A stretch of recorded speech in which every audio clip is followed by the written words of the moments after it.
Welcome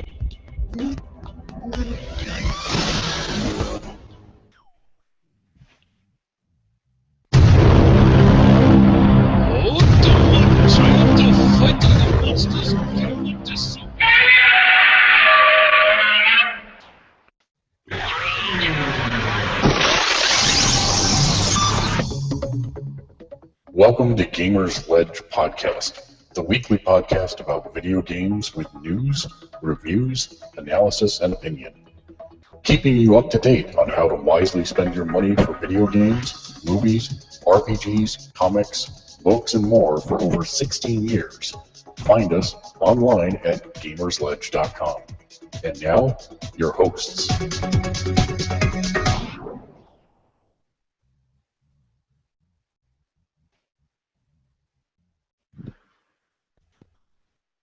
Hello and welcome to Gamersledge Podcast. Come on in, have a seat, pull up a chair, have a refreshing Pepsi from KFC, because if you didn't know, KFC is owned by Pepsi. Conspiracy theories go nuts.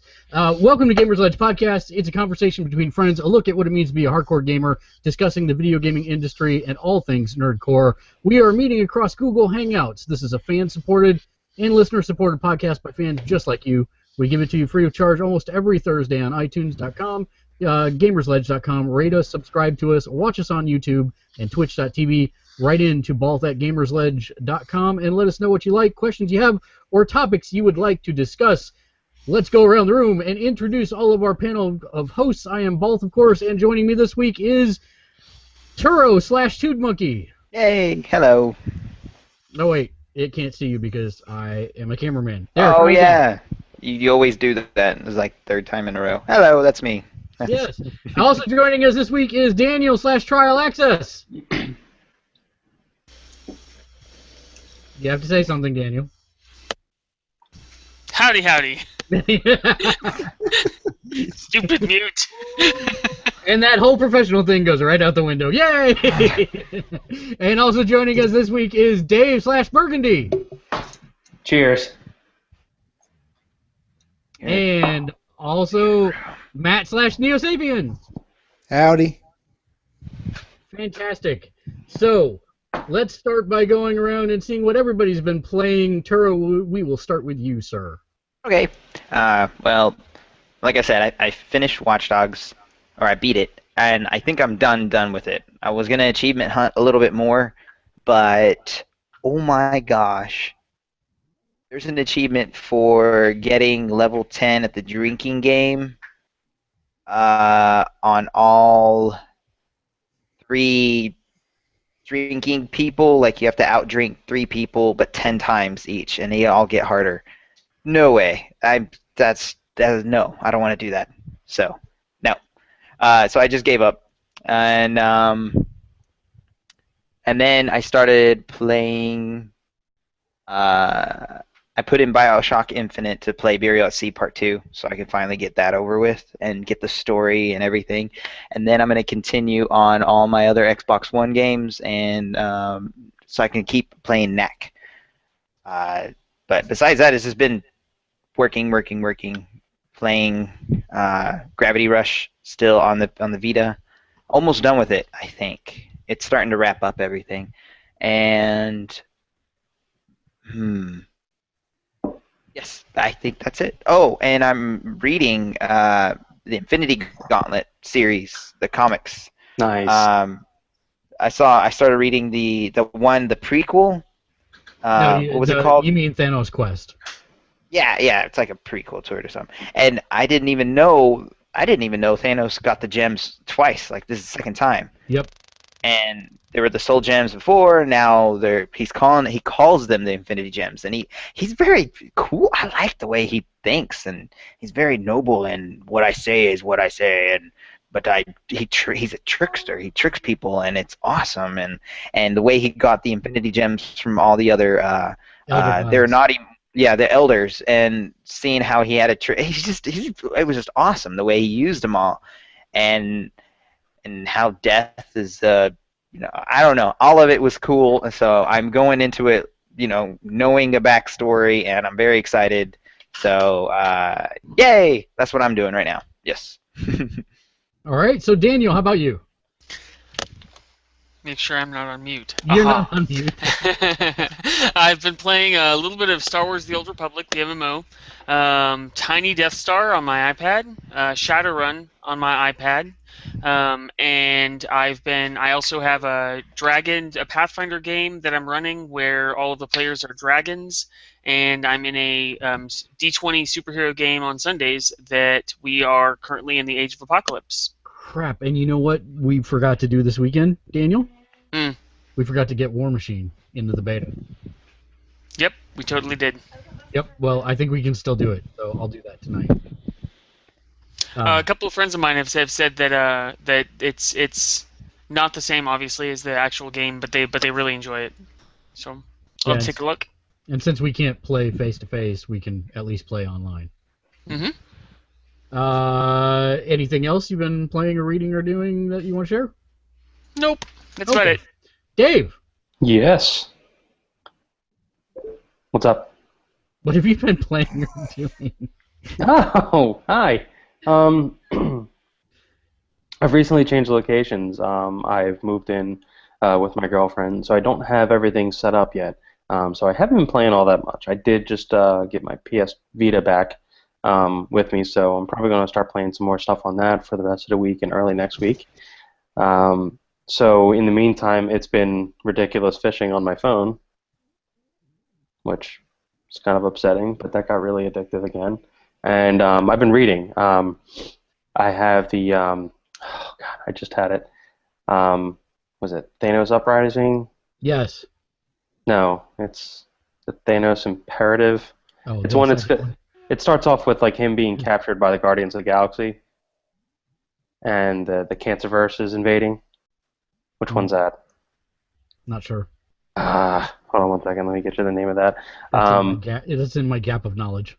Yeah, that's. I started reading it. I just picked up a bunch of random stuff because, like, I do really like Thanos as a character. Ever since like the original Infinity Gauntlet, I was a big fan. So like now I'm just kind of like picking up old books. And wait, no, that's not it. The Thanos Imperative is the book I'm reading.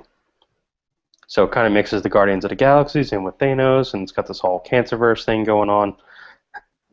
So it's actually pretty cool. So that's been good, and that's been pretty much it. A new Imogen Heap album came out, so that was exciting. I'm a big fan of hers. I liked her better as Frou Frou. What's that? I liked her better as Frou Frou. Yeah, same thing. I'm kidding. And she did have a solo album before that. Yes, we had a lengthy discussion about this. Yes. Yeah, the Mark was wrong again. I had to prove him wrong. I love doing that. I do. Except I was right. Except you were so wrong. Imogen Heap. Okay, so if an artist has an album out under her original name, but then she doesn't make one project for 4 years. Right. Oh, so like 9 Inch Nails didn't exist because it took him like 9 years between albums? But he didn't go on tour as somebody else. Mm. Nope. Reznor never went on tour as anybody else other than 9 Inch Nails. He just took a long time between albums. That's actually not true. Especially because the How to Destroy Angels. He went on tour with them in between doing albums. Oh. And Matt, what have you been playing this week? Well, I've mostly been playing Disney World Attraction Optimization version 3.0. Actually, that was mostly my wife's job. So we were at Disney we left on the 18th and we came back on the 26th. So we had 7 full days at Walt Disney World Resorts in Florida. It's a great time. The weather was ridiculous. Even the natives were saying this is like the most unseasonably hot end of August we've ever had. Every day was 95 plus with like that much humidity on top of it. So it was water, water, water, water, water. And this is why I no longer live there, by the way. Yeah, it's insane. So we came back here to a day where it was 62, which felt great. It felt awesome. But so did you get to play that card game when you were there? No, we were going to pick it up, and then both days we were at Magic Kingdom, we had like, okay, we're going, and we totally forgot. I saw some kids playing it, though. It seemed like it worked pretty well. Yeah, I never saw anybody playing it, and there was too many people to get my nephew into it when we were there. What card game is this? They have a TCG style game where you pick up a starter deck in downtown Disney, or not downtown Disney, in Main Street, USA. Don't tell him. Don't tell him? Don't tell him. This is going to be bad. No, it's okay. It. Versus isn't on the horizon. And that's he's got an obsessive about it. But you get a starter deck of cards, and each card is a character or event from a Disney film or a cartoon or something, and each one is a spell. So what you have to do is, I forget who the main villain is. Is it Jafar? But anyway, there's someone who's gathering all the forces of evil to take over the magic of the Magic Kingdom, and you have to take these cards and you have to play the right card spell versus the villain. And there's these little they're basically kind of like the magic mirrors. They're kind of oval shaped, and they're kind of hidden all over the Magic Kingdom. You don't really see them unless you look for them. A lot of them were like in store display windows, and if you didn't know what you were looking for, you just walk right past it. But you get close enough to it, and it activates, and it shows you who the villain is that you have to beat. And you have to play. So like if it's the Ice Titan from Hercules, you would play something that was fire based. I can't think. I didn't actually see the cards, but so you would play it, but you play it by holding it up to the screen, and there must be a camera there somewhere that's reading a pattern on the card, and then it shows what card you played, and it shows how effective it was. And then I don't know how the mechanic worked to get more cards, but basically each window you beat, you could get more cards.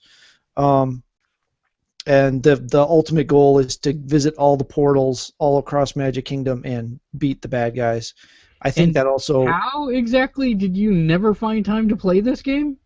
It was a very, very, very packed. Well, the park wasn't packed. It was a medium to low census, but our schedule was just very packed to get from Fast Pass to Fast Pass and make sure we were getting to all the different attractions because that's what we were trying to do. First world problem. Yeah, exactly. And that Seven Dwarves ride line was freaking huge. Was it where I didn't even bother? I heard it wasn't great. Well, I mean, it's cool. I mean, it's like most of the rides at Magic Kingdom. It's pretty tame. That Mount Everest one kicked my tail. Oh my gosh, that one threw me. Did you ride that one when you were down there, Dave? Yeah. Yeah, that going backwards stuff, that just totally that threw me for a kahuli. But I'm not a rides person, so it happens pretty easily. Though I made it through Tower of Terror and Star Tours without any problems this time, so that's good. But did you make it through Captain EO all right? Yeah, I made it through Captain EO just fine. It's still there, or actually it's still there. No, it's still there. It's still there. The amount of money that they'll never get rid of it. It's the first stereoscopic 3D and 4D movie, isn't it? Yep. Somebody told you that. I wonder who it was. Yeah. But I mean, I knew that before. It's just not one of those things you remember all the time. But yeah, we did all 4 parks, both water parks. Typhoon Lagoon's pretty cool because they have a saltwater tank that you swim in. And, well, you don't really swim, you just float. There's so much salt in that water, you just float right on top. But they give you a snorkel and goggles, and then there's rays and a couple of coral sharks or something like that swimming around in the bottom, and some semi-tropical fish. Or not tropical, it was cold water, so I don't know what kind of fish they were, but they were sea fish. You just reminded me of a joke that I have to tell you. So do you know what Rick Grimes from The Walking Dead's favorite sea life is? Carl! Exactly. Oh, God. That's awesome. I figured it had to be tied in there somewhere, but... Good stuff. That's awesome. Cool. So anyway, we did both Blizzard Bay and Typhoon Lagoon, all 4 parks. There's some of the one that had changed the least, aside from the fact that they had frozen everything everywhere, was Hollywood Studios. I was surprised. Well, it used to be MGM Studios, but almost every single attraction that isn't new was exactly the same it was the first time I went in '93. So they did have an interesting one though, since this is a video game podcast. They had an interesting one there, the Toy Story Mania. Did you do that one, Dave?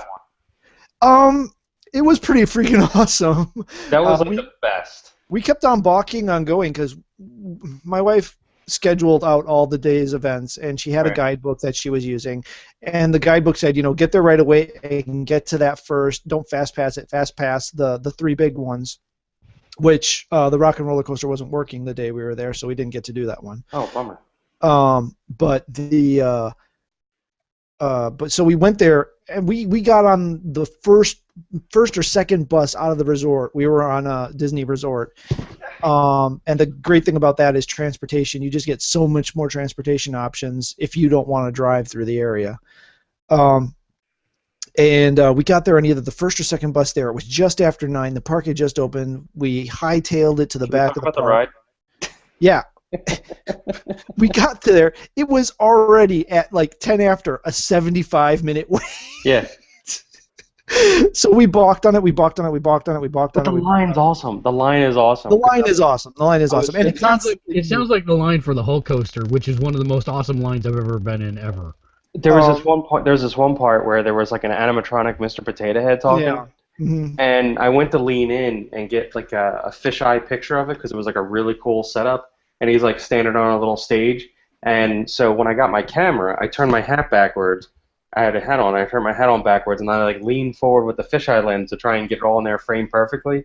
And next thing you know, he starts going, "Look at this guy with his hat on backwards." And he just starts like ripping on me the whole time. They've got like it's a live guy in there doing the animatronics. It was awesome. There's a live guy inside the Mr. Potato Head. Well, he's in the back. Free him if you go to Disney. And the new thing that they've been doing is these rear projection things where they project, like the faces of the Seven Dwarfs and the Seven Dwarf Tribe. All of their faces were projected, rear projection onto their face. So they were computer animated faces. They weren't like animatronic faces. They were cartoon faces projected onto the back of the face. It's weird. They would do the same thing with Mr. Potato Head's eyes. They have a lot of that at Harry Potter World too. But the line's pretty cool. It's all set up with all the different toys and stuff. There's a giant Tinker Toy box, and there's all kinds of cool stuff. And the line moves pretty constantly, so that's a good thing too. It doesn't really stop. Yeah, it's not like stored. Yeah, same kind of thing. So I know you just got back, but did you get a chance to play anything? I did, but the actual, when you finally get to the ride, I had no idea what it was. But you get there, and it's midway style shooting. So you've got like targets, right, and a 100-point target, 1,000-point target, and different thing. And you've got this little gun thing with a string and a ball on the back of it, and you pull it, and it fires. For one, it fires discs, but another one fires darts. But they're not actually firing anything, but it's all on the screen, and I don't know. It was really impressive. I mean, the setup was really impressive. In between things, that they swirl you around and spin you and set you up for the next one. It shows you your accuracy. You're playing against 3 other people, so each car holds 4 people, 2 on either side, and it scores you against all the other people. It was a really cool ride. I wish we could have done it twice, because you do it once, you just kind of get the idea of what it is, and then the next time to go through to actually do it well. But hey, Turo. Yo. Flooded mine. That's all I got to say. The what? Flooded mine at Silver Dollar City. Oh, yeah. Fire in the hole. No. Flooded mine, the target shooting game. Oh, that one's awesome. I loved it when I was a little kid. That's what he's talking about, except that it's holographic. Oh. Yeah. And it actually works whenever you shoot. It worked really well. It worked better than the Buzz Lightyear one. Yeah, it's way better than the Buzz Lightyear one. Yeah. But awesome. Anyway, yeah. So today of all, this is the only day I've played anything. I played Rogue Legacy for a bit, which is a pretty awesome game, even though I die constantly. But that's kind of the point. I played a little bit of First Light, the infamous side story game starring Fetch. Played the Guardians of the Galaxy. Stop trying to make Fetch happen, dude. It's not going to happen. No. Okay then. No, sorry, lost me. Clueless. Yeah, well, if that's Her liked it. I did. I want to admit it. all right. I heard it and I was like, oh no, don't admit it. It's okay. It's okay. And now I totally lost my Tina train. Fey wrote it?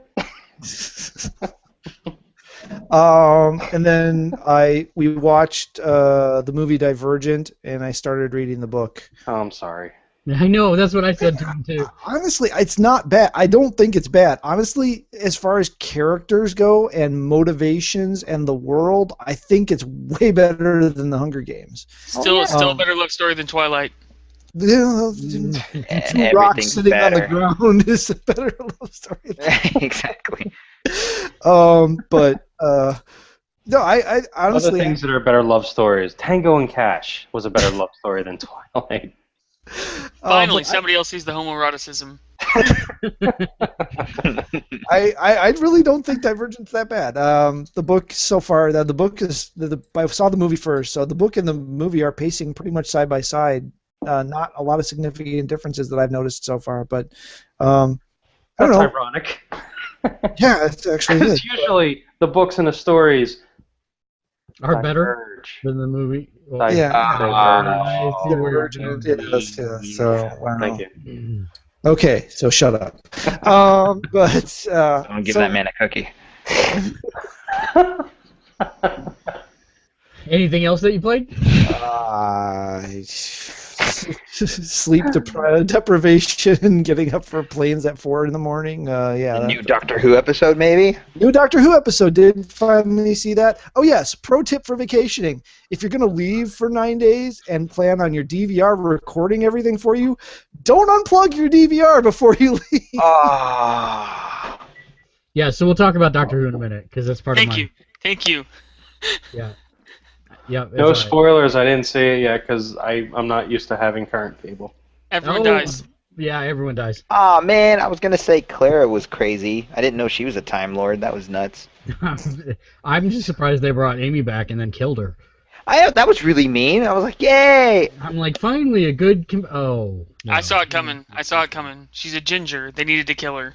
That's true. She has no soul.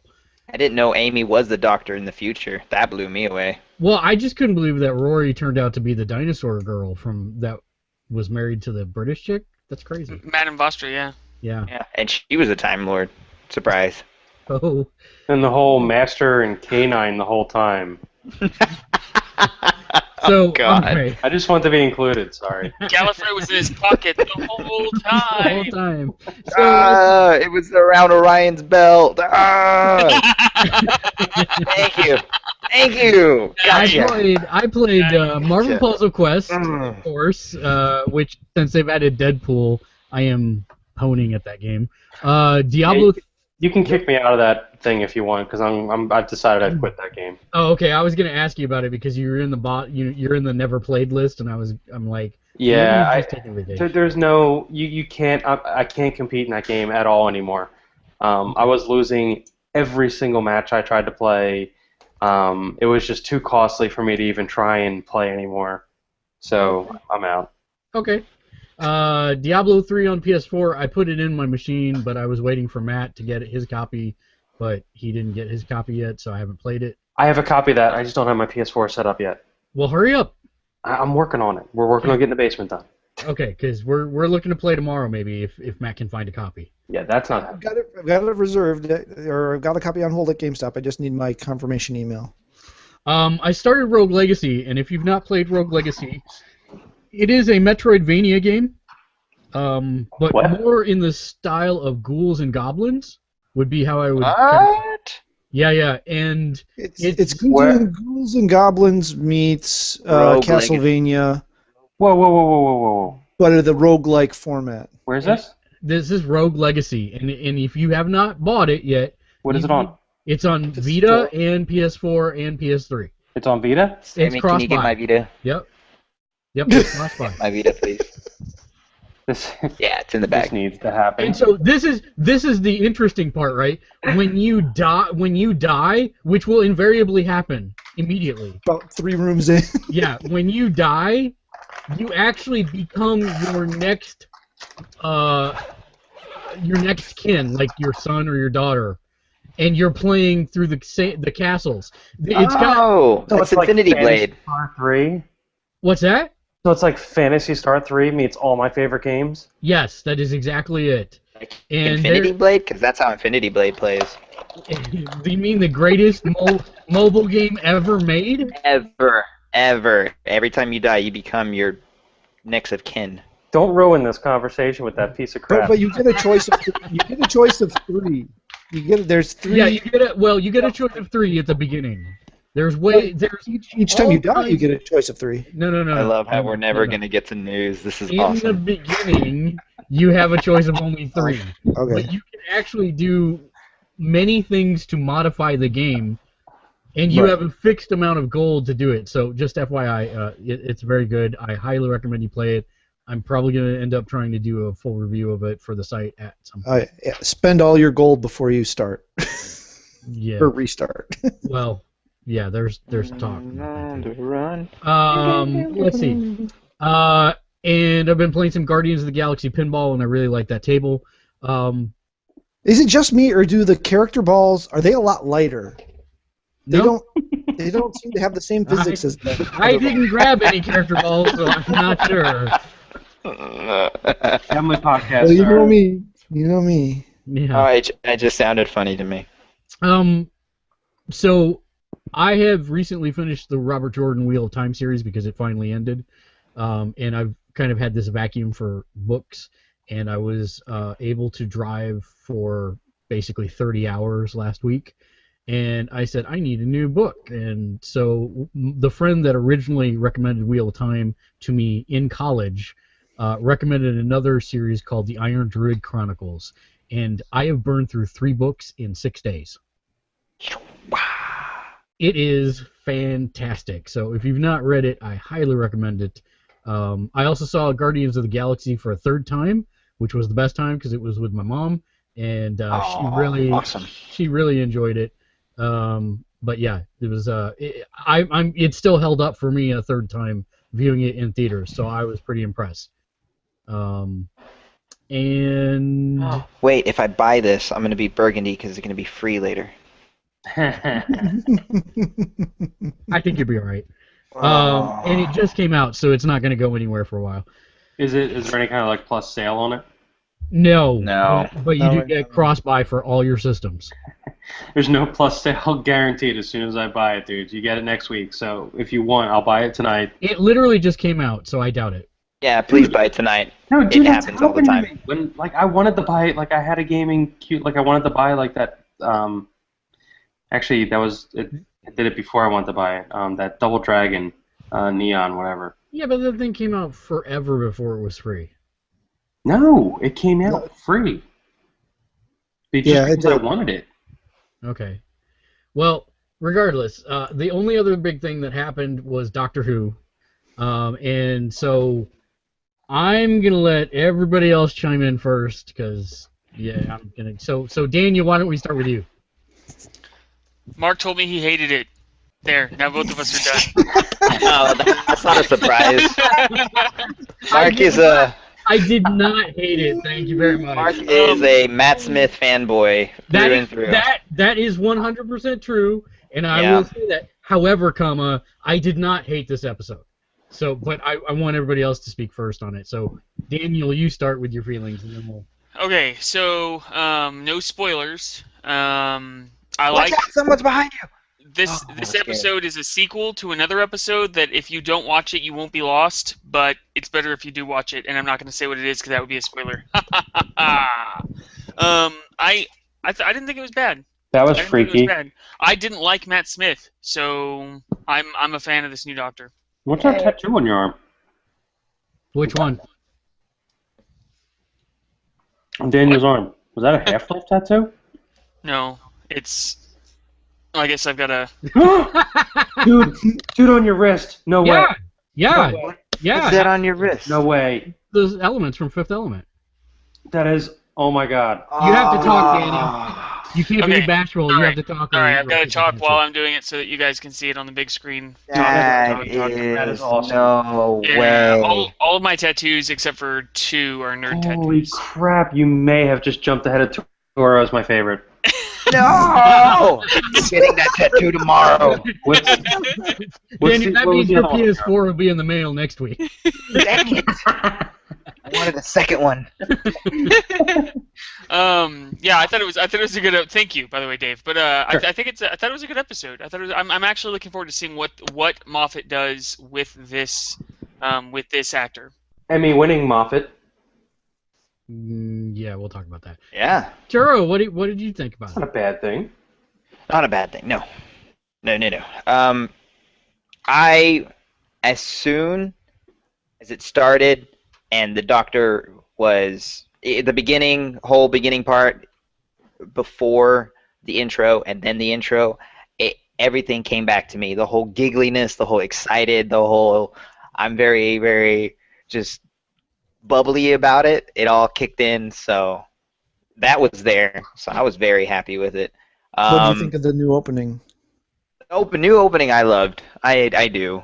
I didn't understand the whole was it season 7? I don't think they did it in season 8. No, season 7 the whole lightning strikes, or was that season 5 and 6? I don't know. I didn't get that.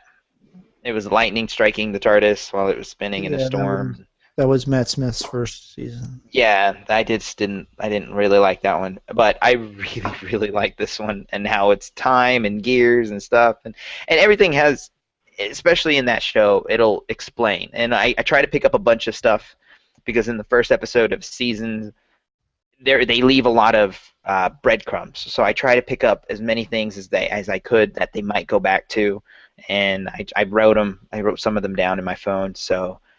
We'll see if I was right, if they go back to it or not. Wow, you're calling Mark a nerd. Yeah, we're all nerds. I'm super geeky. My gosh. I am not a nerd. I noticed that you changed the angle of your camera so we can't see all of your Star Wars Legos. That's right. No, there's none here. I'm in the kitchen right now. I for one love the Star Wars Legos, but they definitely stand out as one of the more nerdier things. That is giant Transformers. Someday we're going to have a conversation about nerd versus geek, because I would consider all of us geeks, not nerds. Yeah, I'm very geeky. No, we're also very nerdy. Sorry. No. I'm not socially inept, though. I talk to everybody. No, I'm definitely not socially inept, but we still have qualities of it. Oh, Exactly. okay. No, he's right. We are geeks as opposed to nerds, because nerds, I guess the new connotation is like nerds are the completely social inept people who are like unable to carry on like normal adult relationships and stuff. And I think, yeah, we all pretty much have that. I always thought that was geeks. No, geeks are the ones that are able to. Well, see, but that's actually, geek was originally what nerd is now. Right. That's why it really depends how you kind of look at it. It's kind of like Republicans and Democrats. Like everybody forgets that like Republicans are the ones that freed the slaves, and like now everybody thinks that like it's the Democrats that did it. Yeah. But it's not. They like somewhere throughout the years they just went like that. Oh. So, or it's like when geeks make fun of people, they call them piloted by nerds. Tom Cruise. So Matt, what did you think of the episode? First, I do have to do one flashback. The best thing about going to the largest Lego store Wow. Look at in that. North America is you could get out of stock Legos. I actually, it wasn't a great episode. It didn't blow my mind, but I thought it did a good job of setting up Capaldi. Yeah, I know what you're going to gripe about, and I will give you that. I think the actual storyline was good. The actual not part that you have an issue with. I thought that was good. I thought we did a good job of defining this Doctor as somewhere between William Hartnell and Tom Baker, which for me is awesome. Yeah, as Daniel has like some kind of seizure over there. Yeah, it's an agreement seizure. It's an egregious. I was having an egregious. I thought he was just going metal on us. That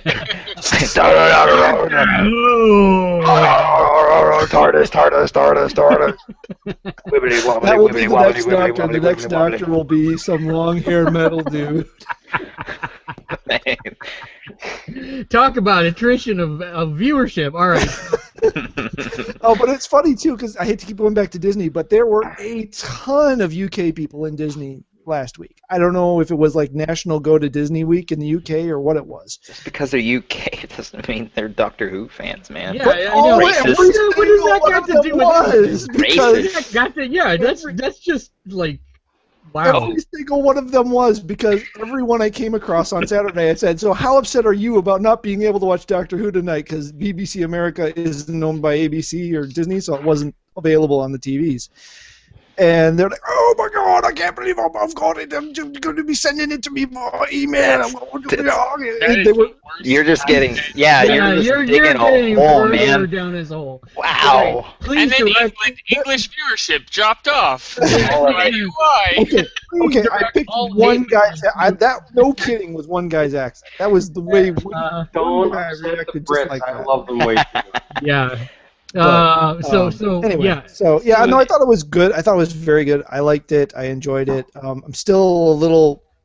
I've got to watch the opening a couple more times before I make up my mind. I like the closing credits.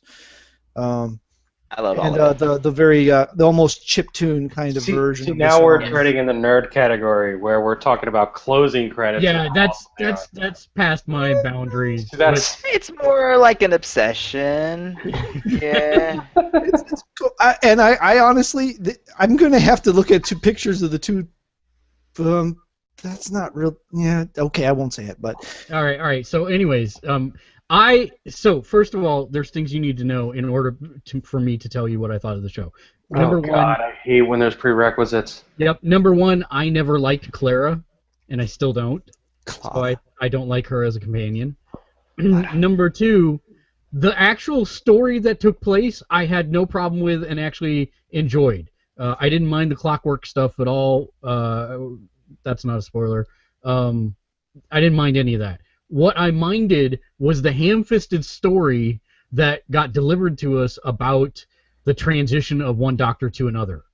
It was literally like they were like, everybody's upset that Matt Smith, the young guy's leaving. So let's do this really in-your-face, over-the-top story about the transition of the doctor. And that's what I did not like. I did because it was kind of introducing Clara and the audience and making it... It was like making it okay for us who wasn't okay with it at the same time as making it okay with what person and the character as a show. It was bringing us in the show. So you like exactly what I dislike. So Arturo, that is the exact thing I talked to Mark about right after the episode. Because that's what it was. We were the character. We were brought into the show to make sure to tell you that it's okay. It's okay. It is.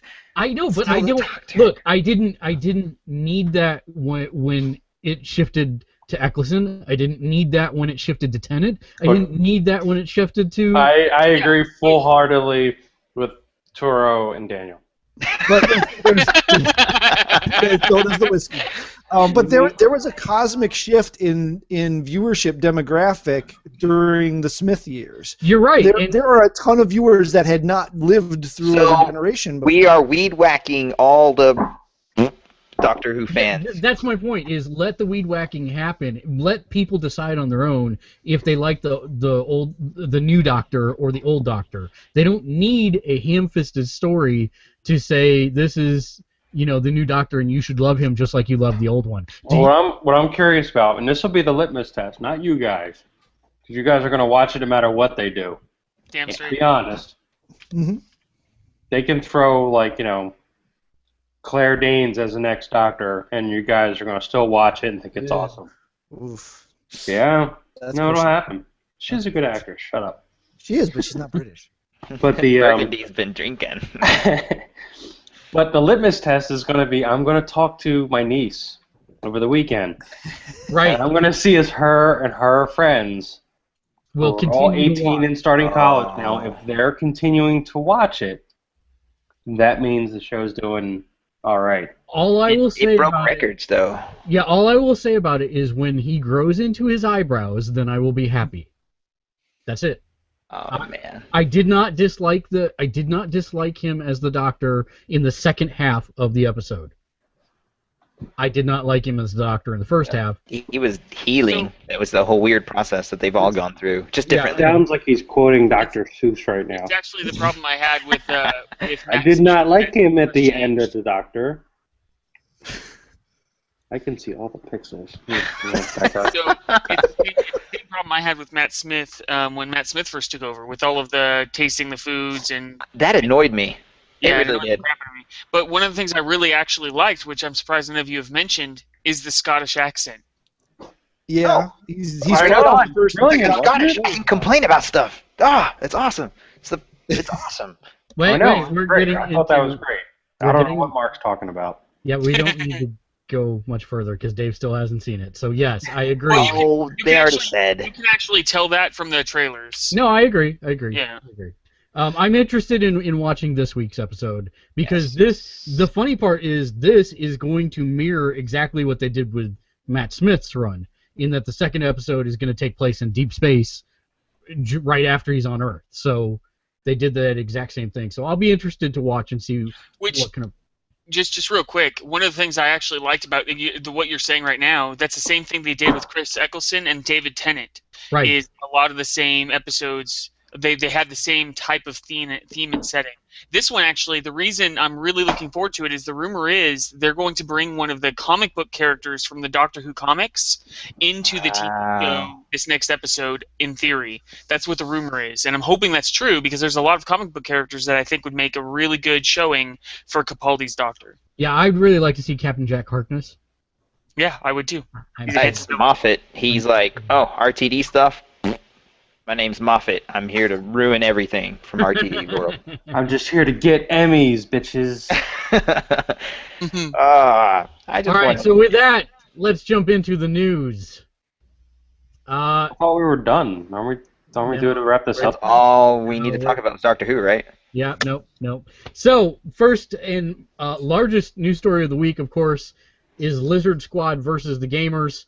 Lizard Squad, a hacking group, created denial of service that attacks happened. on the PSN, on Xbox Live, on Blizzard's on BlizzardsBattle.net, on Twitch.tv. They took everybody down pretty much. League of Legends even went down. And no one noticed. No, quite a few people noticed. No, I know nerds notice that. Crap. Yeah, most definitely. So Those nerds. what was the interesting part was they apparently also called in a bomb threat to the plane that Sony's president was on, That. grounding his plane. Yeah. All of a sudden, Mr. Anonymous gets himself in pound me in the ass prison. So that's going to be awesome for that guy. Yeah, FBI is definitely investigating now. Nothing. Yeah, we're going to find out how much Snowden actually let us know that they know everything, and there is no anonymity online. So we'll see. That guy's done. But Damn. everything is back up and working as of this point, so that's good. Speaking of back up in the news, Dave, I think we know something about Batman. Yeah, hell yeah! Lego Batman 3, which is actually something I'm really excited about. You know you're not on the camera, right? I know, because I'm right here. He's getting was snacky talking. snacks. I needed an Oreo. And I needed it right now. Okay. So, What was in that glass? Dear God, man. it was Tullamore Dew. Oh, tell him what to do. So, Lego Batman 3 is actually a game I've been very excited about, legitimately, because it's called Beyond Gotham. And the annoying part about it is if this thing does not have Batman Beyond in it in Lego form, I am going to, flip my lid. It needs to have that in there. So I'm really hoping for that. But the cool thing is it's finally got a street date. It's going to be November 11th in North America, Europe on November 12th, and then in the UK, November 14th. So it's going to be right around that prime, Christmas time, buying season. So I'm really looking forward to this game. It looks like it's going to be great. There's going to just have a buttload of DC characters in it. And they're going to be uniting to stop Brainiac in this one. There's a trailer out there for it. Very cool to watch. It looks like it's going to be a real fun game. The Lego Batman games have just been awesome. They've been actually one of my favorite series of Lego games, to be honest. and I'm really looking forward to that. And now I know exactly when I'm going to be playing it. Why is Toru making that face? My face. I don't know. The only thing I saw was his face. I was making faces, sorry. Not at you. Oh. Well, speaking of making faces, I think the PlayStation 4 is making a face at Xbox 360, right, Matt? Something like that. So Everybody's the making game faces.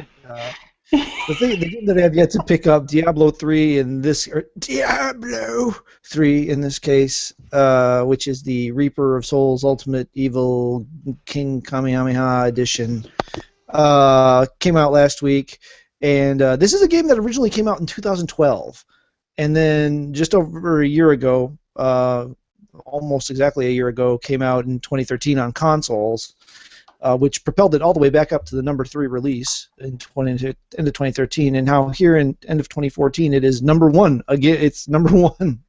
But more than that, the PS4 edition has become the largest Diablo 3 console launch, squeaking out over the top of the 360 edition, which previously held the crown by about 500 units. I actually bought it. I haven't played it yet, and I'm so looking forward to playing it. And That's it was the first thing I play when I get my game room set up. And it was handily the highest percentage of console sales for this Ultimate Evil Edition with 47%. The next closest one was Xbox One with 32%. So, and then a paltry, 21% combined on 360 and PS3. PS3 actually did come in last, which I assume is because every single person who owns a PS3 now also owns a PS4, if you pretty much.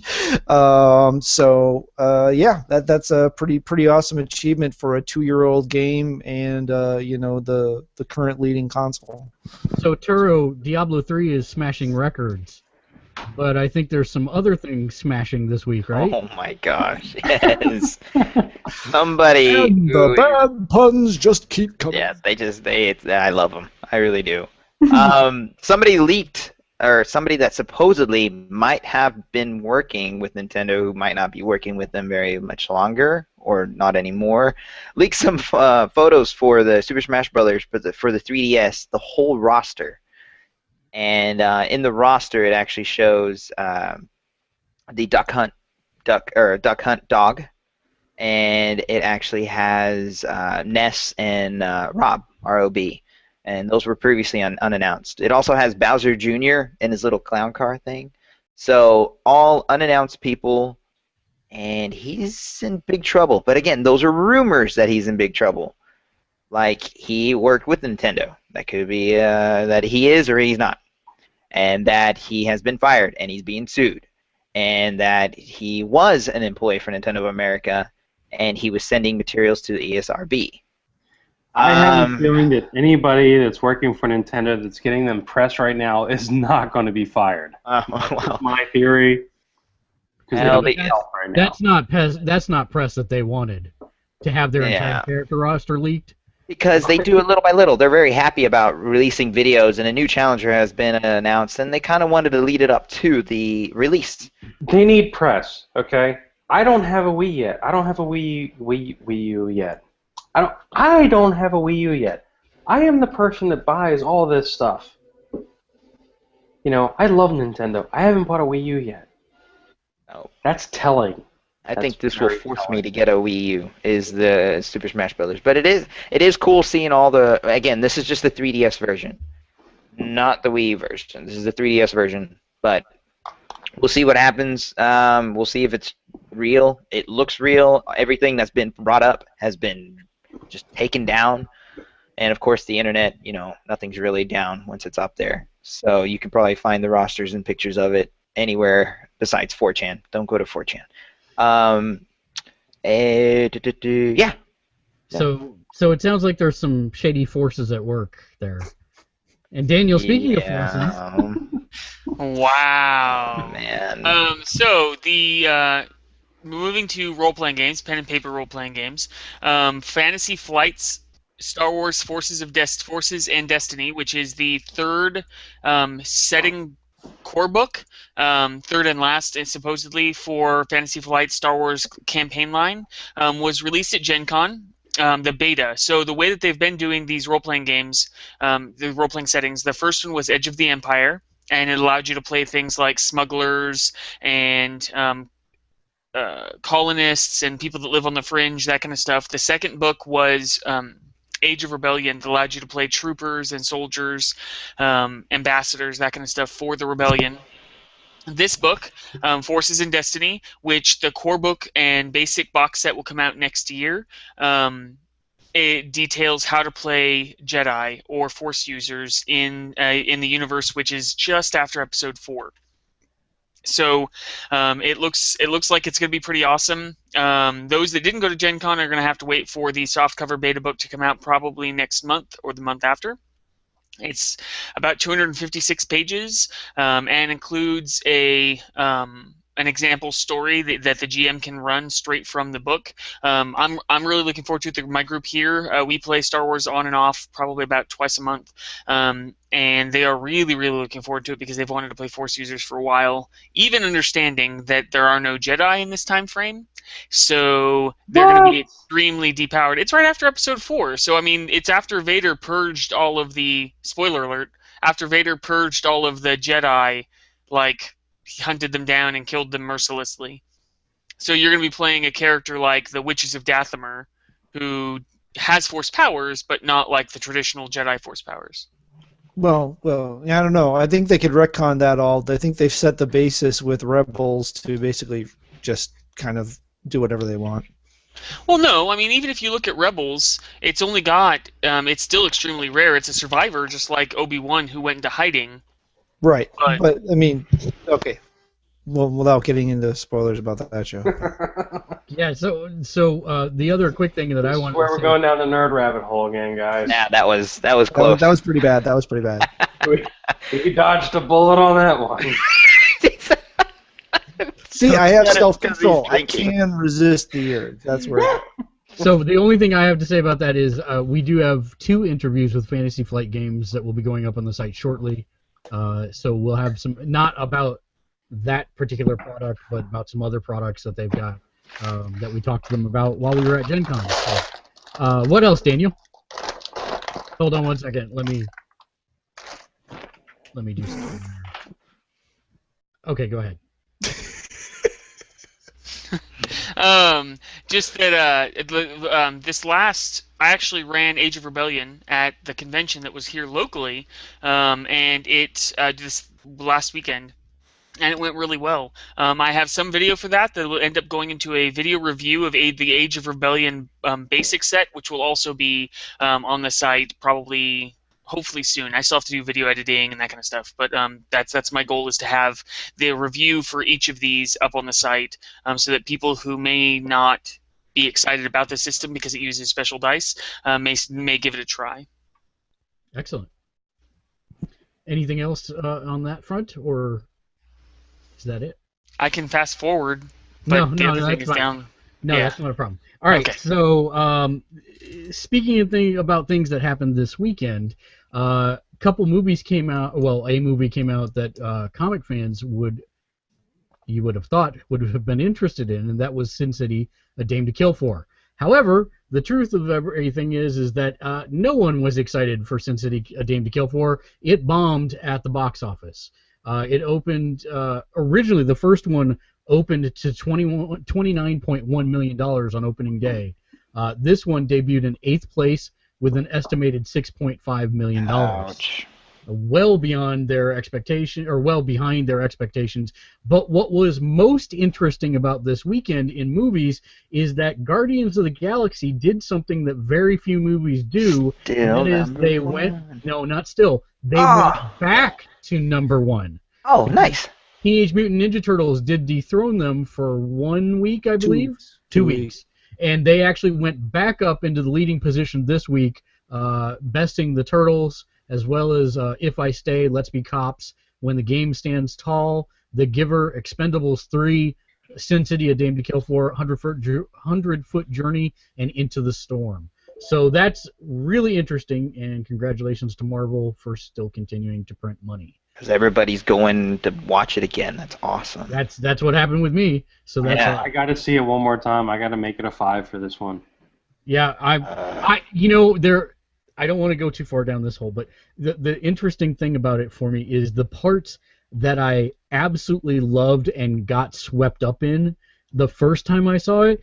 Even on the third time, I still got that tingle Nice. at the right spot. So, really well done movie. I highly recommend you watch it if you haven't seen it. I should make that review for Sin City. I was thinking about it. I watched it. It's a C- at best.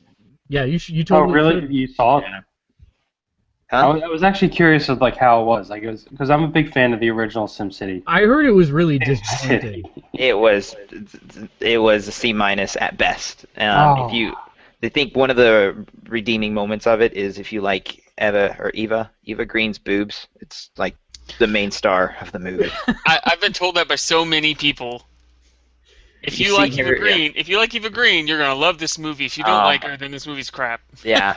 And there's one scene where she has a shirt on, and I'm like, there's something wrong with this scene.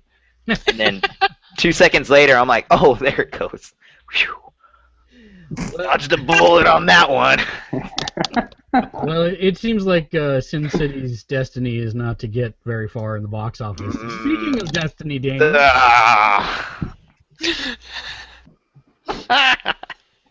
Wow. He stayed up late at night coming up with these, I swear. The Destiny developers have announced that they are canceling player-to-player item trades. Not really canceling; they're just not building the programming for it. But they prefer that you earn the items that you get, not necessarily trade them to people for cred or Oh, yeah, that could cash go or whatever. dangerous Yeah. with real money. So it's an MMO because you get to play with your friends loosely. But I would say it's more like if you're playing Halo with your friends over LAN. That's what it's sounding more and more like to me. It's got With this- elements. Yeah, it's got elements of an MMO, but it's still just a multiplayer game Sweet. with an online persistent world. I love that game. I am so ready for the night. It's Yeah, we really need to stop ranking on this game because even I'm on board. Okay? Yeah, I know. When I'm on board with a first-person shooter, you need to just shut up. So are you're gonna play it in like a couple months or? No. That's going to be like probably like the first big breaking game of like my big game room. Like it's going to be awesome. Good. Wow. I don't do a lot of first-person shooters, but I already have it paid off and waiting. So I'm looking forward to it too. It's a good game. thinking I'm about the same selling my Ghost Edition. I have it. I didn't mean to reserve it and think it was like they're selling them for $1,000 on eBay. Well, if you can sell it for $1,000, I'd do that personally. Yeah. I think I might if I see it up there. Yes. So I'm looking forward for all of us banding together to play that. God. Oh Speaking of man. bands, Dave. Okay, everybody knows I'm probably a slight Lego fan. But I am also a big Depeche Mode fan. So this next story is kind of really awesome to me. Somebody took a bunch of Lego Bionicles and made a band out of them. Okay, and they did a cover of. There's this YouTube video out there where they're doing a cover of "Everything Counts" by Depeche Mode. The artist is an Italian resident by the name of Giuseppe Acido. I think I have that name right. Acido? I'm not sure. I'm always bad with names. Clear.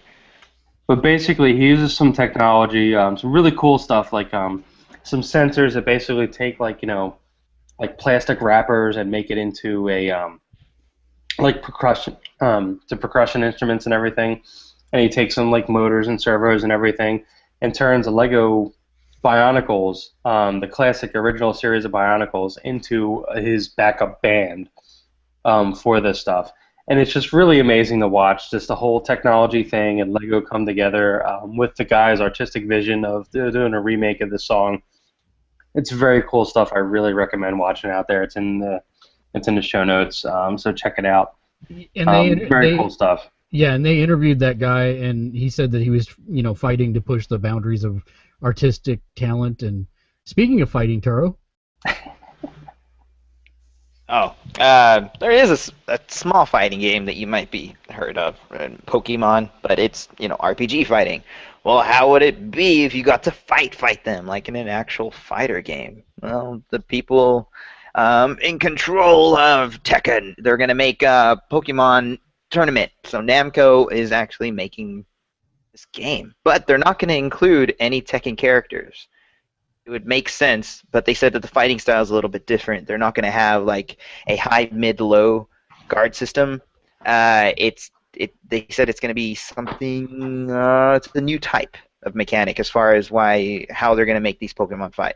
So if you wanted to fight Pokemon, but not fight Pokemon, but fight Pokemon, then it's almost here. So Tura, would you buy this? I don't think so. As much as I love Pokemon, I'm going to stick to my Pokemon games. If it has great reviews, I might check it out.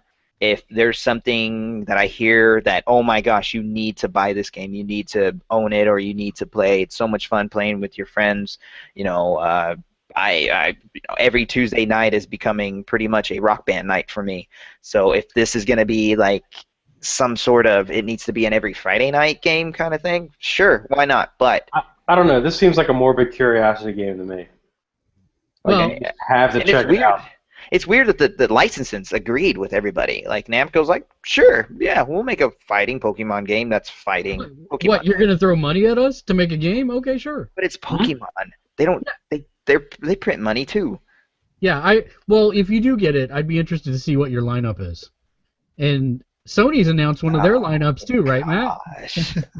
All I can say is Hitmonchan versus Hitmonlee. Oh yeah, never ending battle. My 15-year-old is actually super psyched about that game. We saw it. I saw the announcement for it. While we're sitting on the plane, I passed my phone. Waiting to take off. I passed my phone over to him. He about blew a gasket. But yeah, there is another lineup. We'll let that slide. The September PlayStation Plus for North America, and I'm sure the EU one is out there somewhere too. I haven't seen that one yet, but the North American PlayStation Plus, 6 games of awesomeness, which actually turns into more depending on how you want to count the cross-buy, but was announced. And so your PS4 titles, which, okay, everyone understands we're getting indies at this point. There's not enough of a backlog of titles to be getting, big games. Infamous Second Son will probably eventually be a PS Plus title someday. I would imagine Killzone will be at some point too. Killzone that'll probably be the first one. Yeah, that'd be cool. That's the one game I didn't buy. Dishonored's free on the 360, and I'm so glad I didn't buy it. I got it for free. That's awesome. So yeah, I get what you're saying. Eventually, big games are going to come out for it. Eventually, they'll get there, but we'll be where the PS3 is at. But right now, we're getting Velocity 2X. If you played Velocity, the first Velocity, it's a top-down vertical scroller. The gimmick on this one is your ship can teleport. So you'll have places where you'll be coming on a dead end and you'll have to teleport your ship over to over here and over there.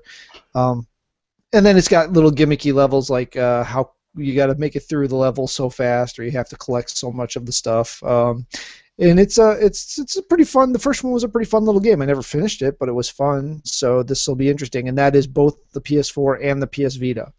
The second PS4 title, which is cross-buy between PS4 and PS3, is called Sports Friends. Sports Friends is a compendium of award-winning local multiplayer games for living rooms. So this isn't playing with your friends online. This isn't playing with random people on the internet who probably play games way more than you because they have no life. This is, you playing against your friends and families sitting on the couch like days of old. And there's a bunch of games that honestly I don't really understand or recognize what they're talking about, except when we get to Joust. I will finally have Joust for my PS4. Yay! I don't know. This one sounds interesting. I'm afraid my kids will kick my butt. Again, whole time to play thing, but we'll see. This will be an interesting one. I can't say that I see this one sitting on my hard drive, much like Proteus, is that what the one from last month was called, where you walk around an island in really low res graphics. Yeah, I still don't get the point of that one. Anyway, moving along. The next one is a little title. Now we're getting to the PS3 cross-buy with PS Vita, and again, here's a case where an older system has a huge back catalog of games, and they can put out better games for the Plus selection right now. And the first one is PlayStation's All-Star Battle Royale. I waited like 1 month too short. I finally just bought this game like a month ago, and now here it is for free. So you can thank me for this one, not Dave.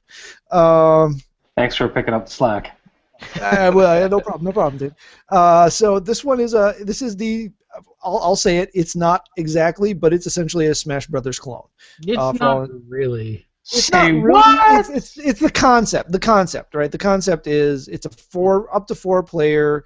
You select your character from the PlayStation titles, you've got Sly Cooper and Ratchet and Clank. It's a 4-person combat system, but that's about where the. That's about where. Well, you build up energy to do super attacks. And it's superior in every way because it has Ratchet.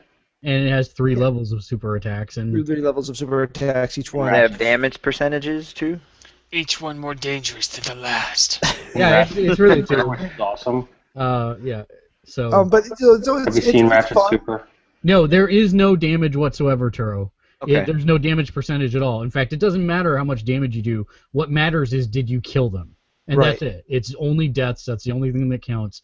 And Yeah. it's actually a really, really good game. It is, and how I've gotten into 6 overtime, I think, Yeah, and playing against the kids. the really nice thing about it is that it's cross-play, which means that if you have a Vita but you don't have a PS3, you can still play with people that are playing on a PS3. Right. So that's a nice So you feature. can local player or you can online play. So like I could be playing on my Vita and one kid could be on the PlayStation downstairs and 2 people could be on the PlayStation upstairs, and you could have all 4 characters going, or you could just all 4 be playing on the one PlayStation. The other PS3, and this is not a cross-buy anywhere because as far as I know it only came out for, it might have been on PSP maybe, is Horde. Horde is a interesting little game. It's really kind of hard to explain, but essentially you play the dragon and you're trying to collect all the gold for your horde.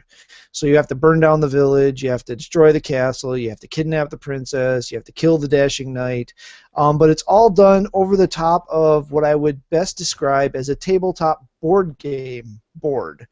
So it's really interesting. It's kind of anti-tower defense too, because the game will build towers against you.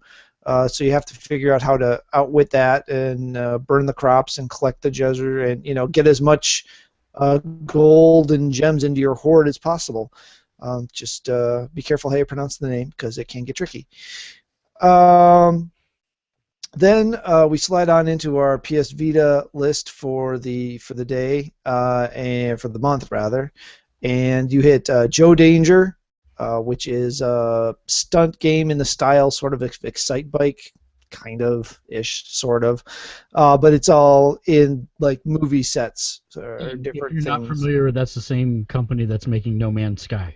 Yes. Ah. Completely different game, but yes, I mean it's a rather well put together game. It didn't really tickle my fancy when I played it before, but it's very well done. I actually really enjoyed it. That's a very good game. It actually is. It's a little bit of cross between Excite Bike with what's that? That BMX game that everybody loves. It's like really hard. It was on that Xbox and everything. Freestyle? No. I'm gonna say after that. Dave Mirror? No. Well after that. Damn, it's like a stunt game where you have to go around traverse these like different levels and everything, but you're doing it in the guise of a BMX bike. Is that the one with the topless women? The motocross one where you're like a motorcycle doing it. Oh, ATX. After that, it's recent. It's actually recent. It's current systems. Well, not current systems, but No last idea. gen. Yeah, I'm no idea. He'll remember like 30 minutes. from now. He'll blurt it out later. Yeah. The final game of our sextet here is TXK. I'm assuming that's how it's pronounced. Basically, it looks like. Oh shoot! I totally just spaced. What's that? You fly around the edge and Tempest. Basically, it looks like a kind of a modernized version of Tempest. So, yeah. Dropping next Tuesday. That'll be dropping next Tuesday, and that is again. Remember, we're under the new model now. 6 games a month, and they're only available from the trials. Oh, that's what I thought you were going for, but I was like, well, maybe not. Yeah, trials. Sorry. The 6 from this month will only be here till the first Tuesday of next month, which is next week. So if you haven't downloaded anything from this month that you want to, although statistically it looks like almost everybody downloads on the first opportunity they get, but if you haven't, make sure you do it before next Tuesday, or all 6 games from this month will no longer be available.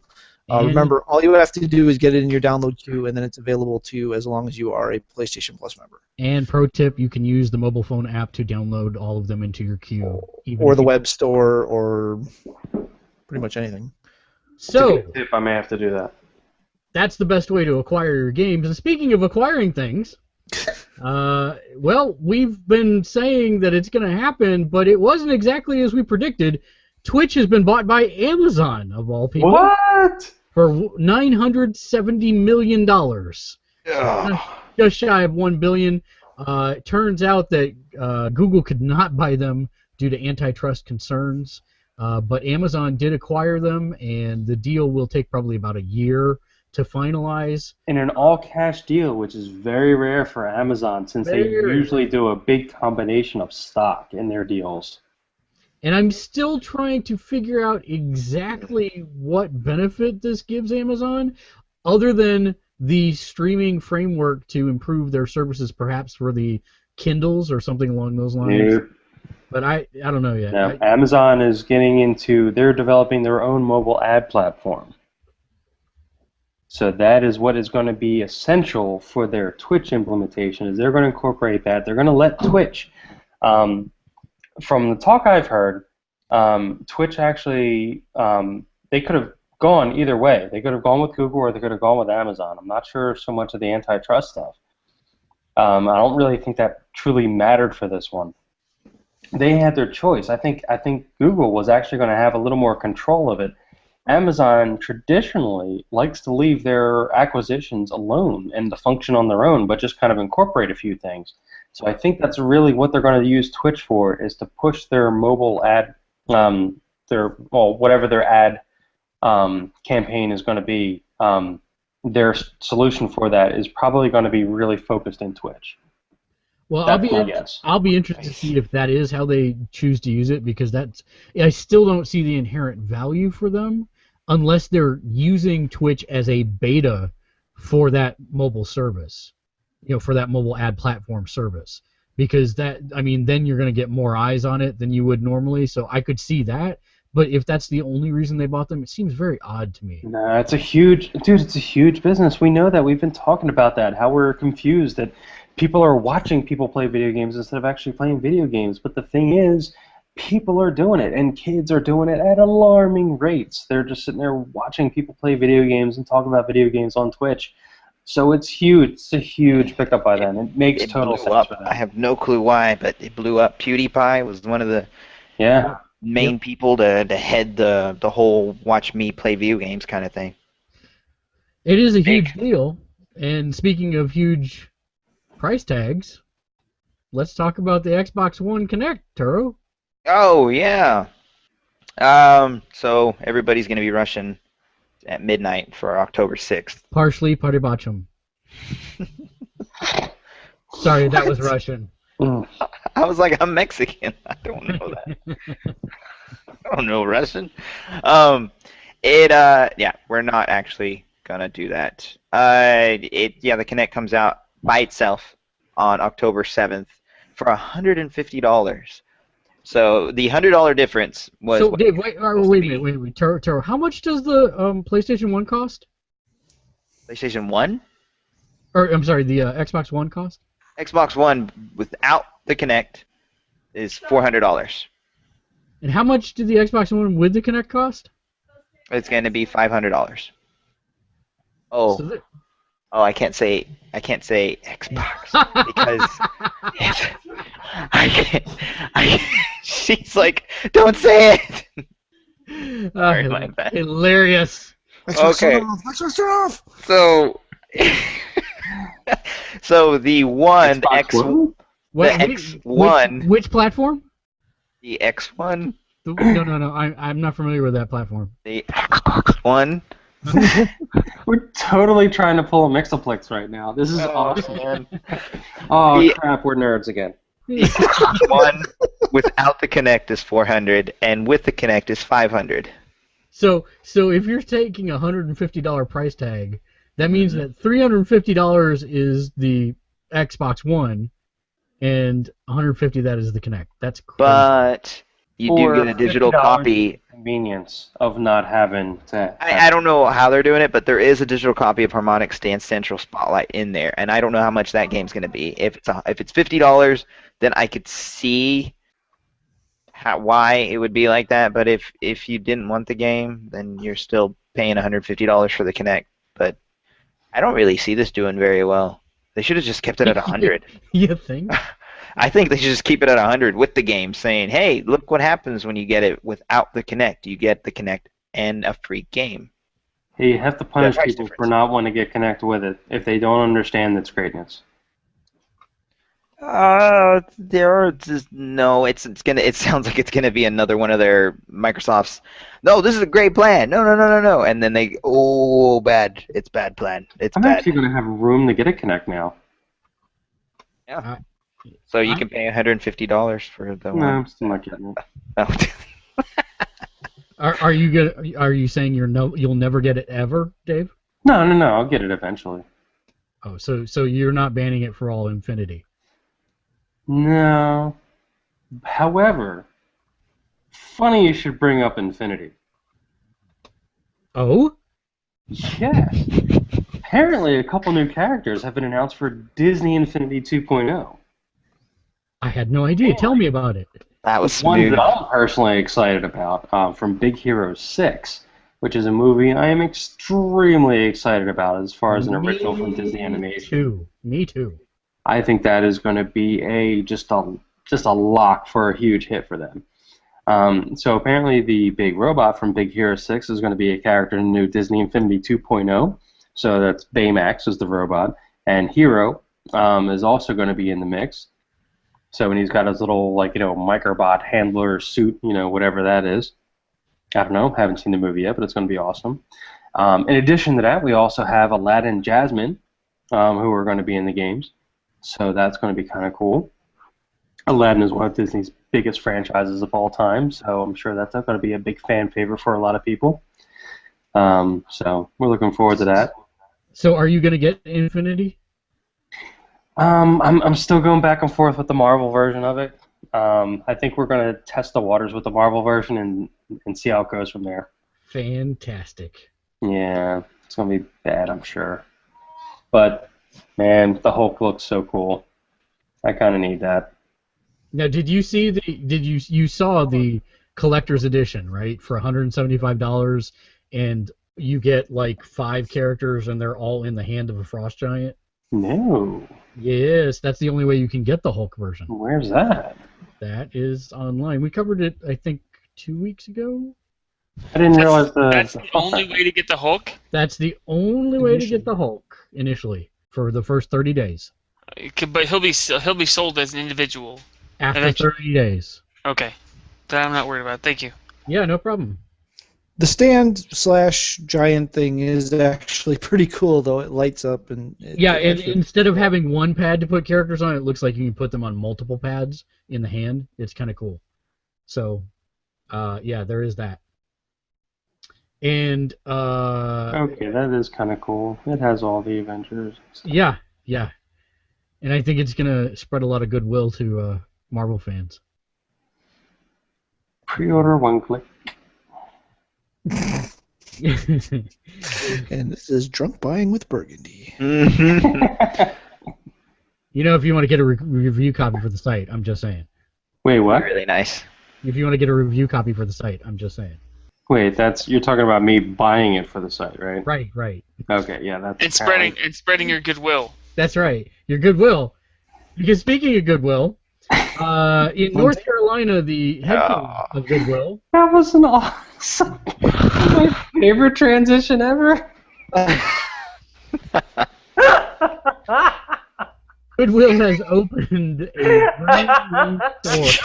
Wow. I guess you didn't hear it when you said it. Yeah, he didn't, but that's all right.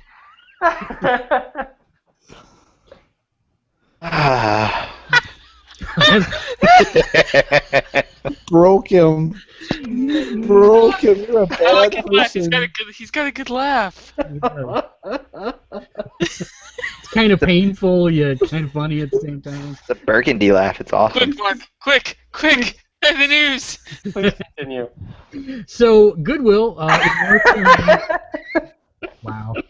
I knew it was gonna happen. Now it's gonna be anything we say. He's on a laughing Oh gag. no, we're good. So in North Carolina, where the operational headquarters of Goodwill is, they actually did something that they've not reproduced anywhere else yet, but they actually created a full 6,000-foot store of nothing but donated video games and computer equipment and gaming equipment. So they're calling it the Grid, and it's not. Nice. You're not going to be able to get 25-cent games because they're actually researching what games are worth and putting them for their value out there. So you don't have to worry they're about. having a hard time moving 8,000 copies of Madden '96. If they do, you can't see it as you walk in. You look at the pictures of the Grid, and it looks very nice. So Goodwill basically said it came about largely due to a perfect storm of timing and opportunity. There was an open shop that had been used as a computer store that they moved into and relocate that and then figure out what the product mix would be. And then they went to CES in Vegas to learn what was new on the market, and then they opened up the store shortly after that. So that's kind of the idea behind it. It's pretty interesting. I like the name. But if it goes well, who knows? Maybe we could see a GameStop competitor over time coming from Goodwill. The story there with some of the folks that actually went is that they the folks that worked there were actually enthusiastic about them playing in the store and having it be also a place where you could actually hang out and play some of these video games. They have like a rock band set up and a bunch of TVs with remotes. They have it looked. I've seen those pictures too. It looks really amazing. And I think the other interesting thing there is that they're basically taking 90 cents out of every dollar earned, going back into their training programs for training and education programs. So that's a really interesting. And they said, they were asked, is this going to be brick and mortar only, or are you guys going to do something to seek potential customers online? And they said we're developing a strategy for that currently. So it's pretty interesting, and this is really their test case for this type of store. So I would be very interested to see what comes of this over a couple years from now, and see if they expand this to other markets as well. Mm-hmm. So. True that.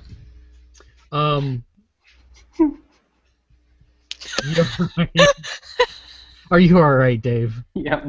Some of those things at Goodwill, I mean, they're just dead on the shelves. And It's not dead on the shelves. The Walking Dead? The Walking Dead. Technically undead. Oh. Touche.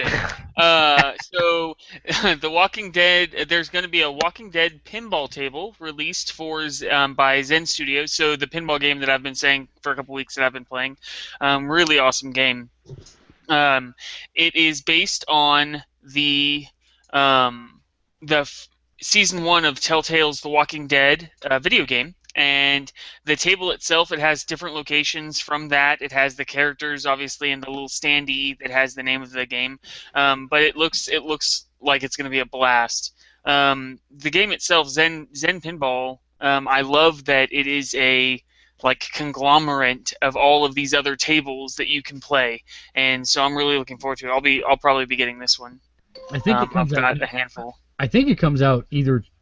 It's out. Came Oh, out is it yesterday. out? Yeah, it Okay. came out yesterday. It's out Oh, because when I available bought now. I Yep. bought Guardians today, and when it did the little updatey thing, it said download now, Walking Dead. So, The Walking Dead has a lot of good voice actors, Matt.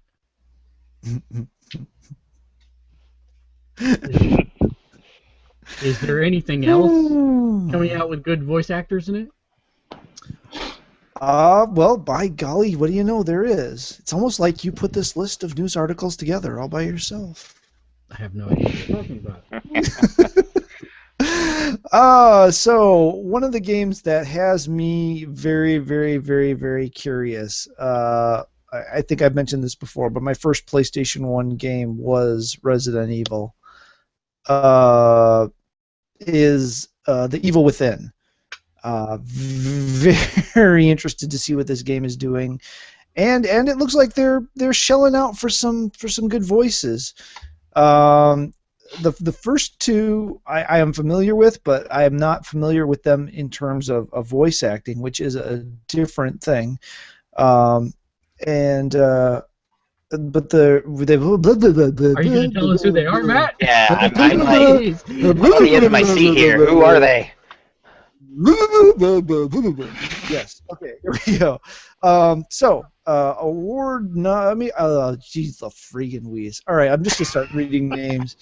Jackie Earl Haley. Nice. Who you may know from, Rorschach. Kid from Bad News Bears. Sure. Yes. Also, the new Freddy Krueger from the most recent Nightmare on Elm Street. So he is up for the lead villain of the game. Also, an actress that I am fairly familiar with from her defining, I would go with, role on Dexter, Jennifer Carpenter. Will be picking up the lead female role, and also television star Anson. Thank you. Where did the T come from? I have no idea. Anson Mount. And I'm not familiar with him at all, actually. Hell on Wheels and Safe are the two credits that are given to him, and he will be taking on the role of the lead male protagonist. These are not in the dark folks, but again, I don't think that any of them have any voice acting credits. So it'll be kind of like when I started playing Uncharted, and I keep on going, who the heck is that? I know that voice. I know that voice. I know that voice. It was Emily Rose, which I know from Haven. I think I got her name right. Anyway, so that's some interesting that they are shelling out for some names rather than going with no name or existing voice actor talent. So this game continues to be intriguing in where this is going to do and how it's going to go. So Turo? I was gonna say something about voice acting, and if they're a good actor, I would figure they would be, a great voice actor, but. As we can tell with Peter Dinklage, it could. Well, voice acting requires a certain amount of overacting because you have to convey it all through your voice. So it's. Yeah, but Turo, we know that Jack, what's his name? The guy that played Rorschach. The guy that played Rorschach. Yeah. We know that he was a good over actor. Right? I don't know how he's going to do it on this one. I'm excited to see how this. But more importantly, in The Watchmen, he was a diehard Republican.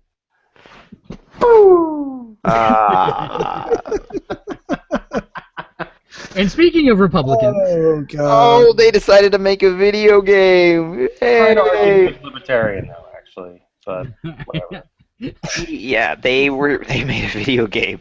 It's an 8-bit little game. You're gonna have to sign in through Facebook or Chrome, Facebook, Google Plus, or email, so you can actually play it, which is a little suspicious. I don't like stuff like that. I figured if it's an 8-bit game, flash-based or something. Anyway, you assume an elephant named Geopi. This can't be real. I don't get it. It's real. It's completely It's real. it's called 2014 Mission Majority, and you are an elephant named GOP, and you're helping the Republicans win back the Senate. This is awesome, by the way. Are we sure this isn't like a joke? No, this is a real thing, and it's horrible. Yeah. Is it really done by the Republicans, though, or is this done by the Democrats to make fun of Republicans? No, it's done by the Republicans. Oh, that could be. That's Makes it even funnier.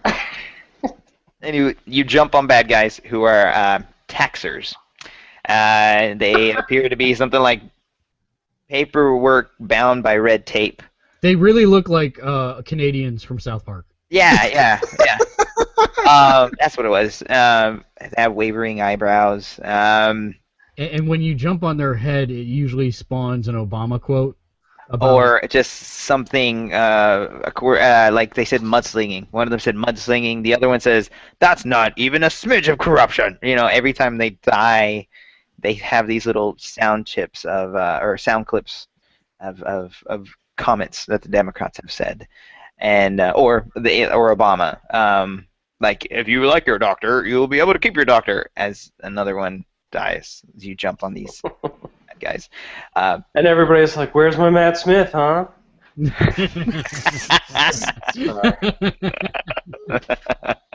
Thanks, Obama. That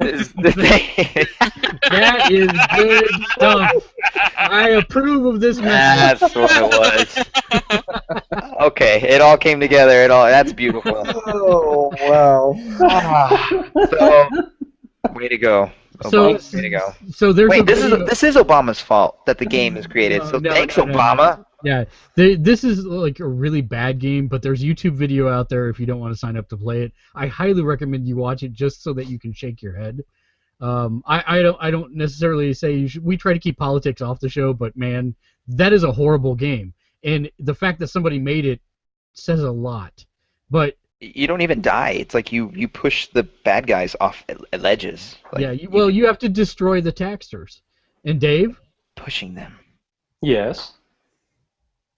You destroy the taxers in this game, but do you think that the GOP can destroy Yokai Watch 2? I don't think so.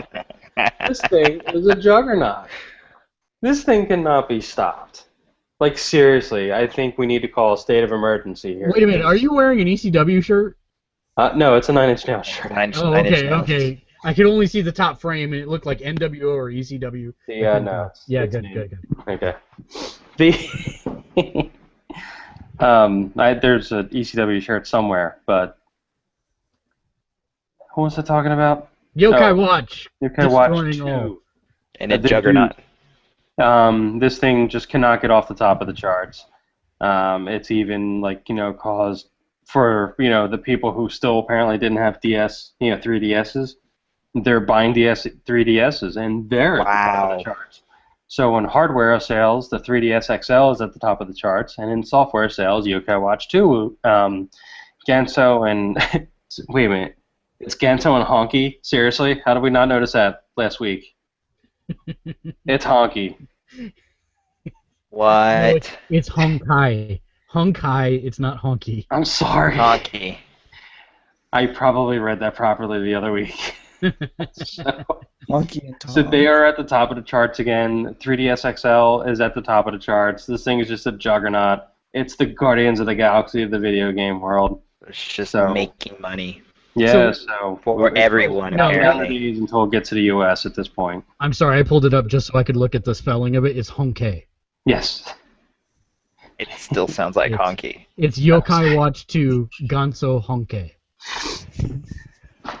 Gotcha, Honky. No, that's not what it is at all. But what's interesting? Bad Toro. Bad. What's interesting? What is interesting? Is that the out of the top 5 software sales from last week, 4 of them were PlayStation ecosystems. Last of Us Remastered, Bullet Girls, Diablo 3 Reapers of Soul Ultimate Evil Edition on the PS4, and then the PS3. But Yokai Watch, still far and away, like more than double the highest entry in there. Gosh. It's crazy, and I'm telling you, it is coming. gird your wallets and your loins now, kids, because it is coming to America. Oh man. So says Neil Diamond. I was just trying to make a comment. I was It's coming Murphy to there. America. Today! So I'm not gonna make a funny- Today! Yeah, God. I knew that was coming. I knew Perfect timing. that. To America. When? Today! Thank you. Yes. So I'm not gonna make a funny transition to this next story because it actually really upsets me. Uh-oh. There is a company that decided to make a video game, and it is a sequel to a very popular adventure game, and the game is called Dreamfall Chapters, which is a sequel to Dreamfall, which was in turn a sequel to The Longest Journey. You may not have heard any of those games, but they're indie games, but they're adventure games, and they're very, very good. I take umbrage by your claim that they were popular then. Well, they're popular on Steam, not popular for Oh, console not in players. real life. Gotcha. Yeah. I think Steam sales would beg to differ, but you know, there's that. Those are imaginary numbers. Right, those aren't real. That's internet Steam money. sales are just basically legalized piracy, okay? Internet dollars. I watched South Park. Internet dollars aren't real.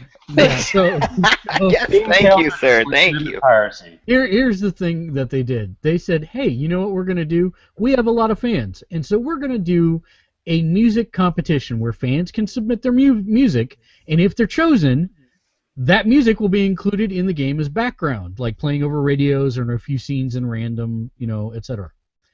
Within less than a day, there was this giant backlash from professional musicians who claimed that the competition was a way to exploit musicians by not paying them for their work.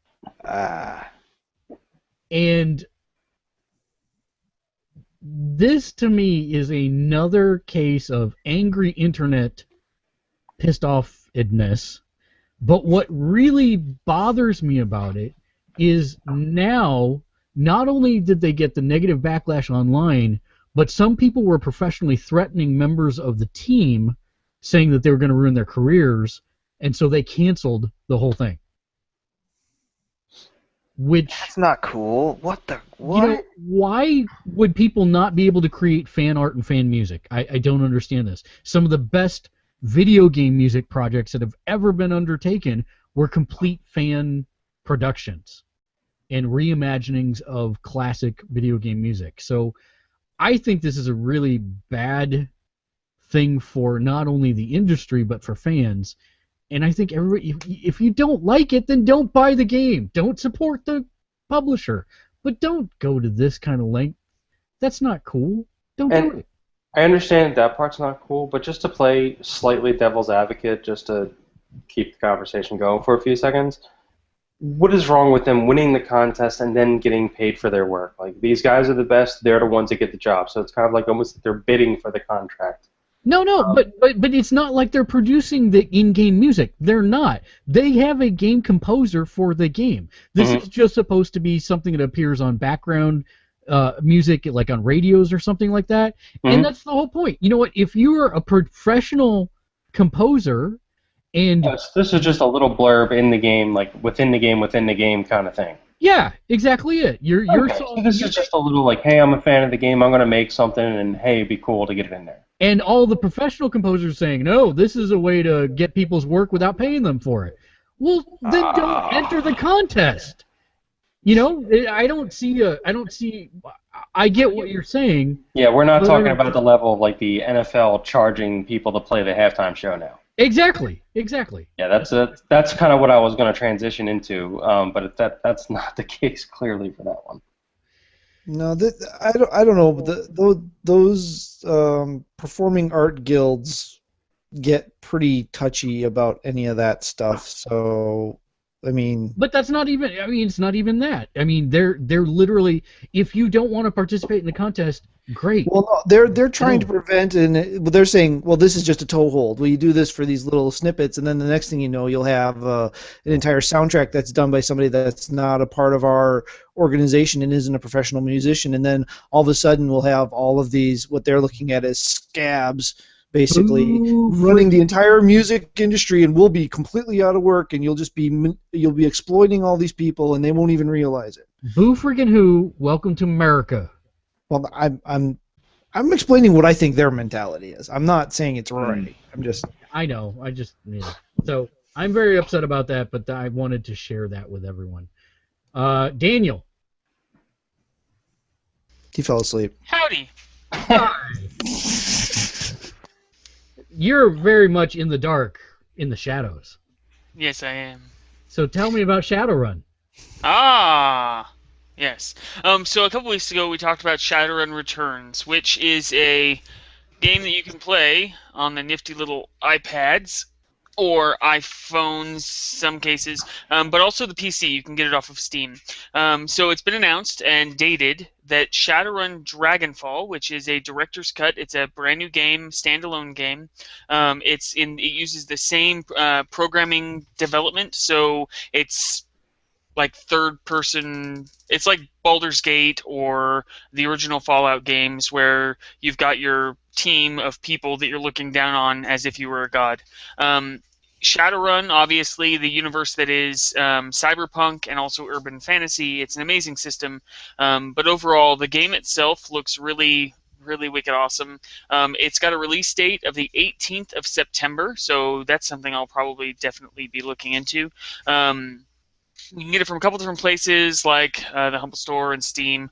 And they've got a couple different trailers, a couple of different gameplays on YouTube. I would definitely suggest going and looking this up if it's something that strikes your fancy. In what it's going to be is it's going to be you playing as a main character that you create, going through a specific plot line, and through that plot line you'll be able to take on different team members to accomplish different roles.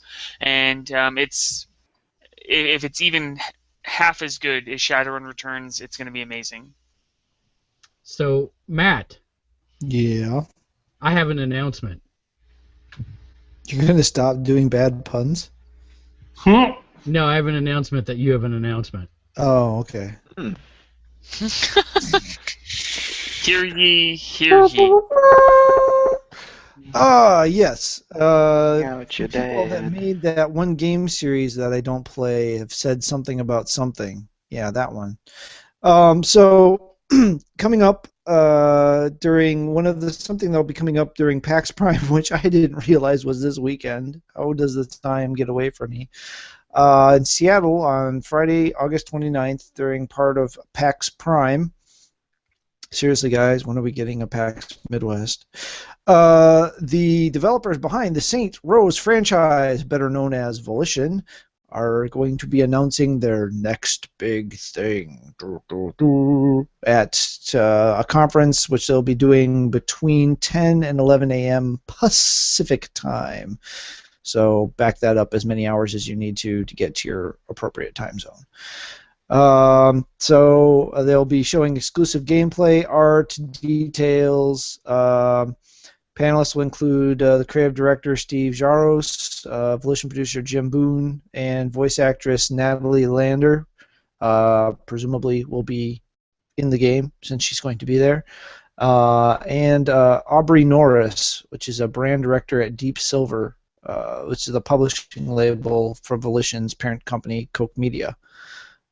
So they're hiring more people. They're gearing up for this, and this sounds like this is going to be a big deal.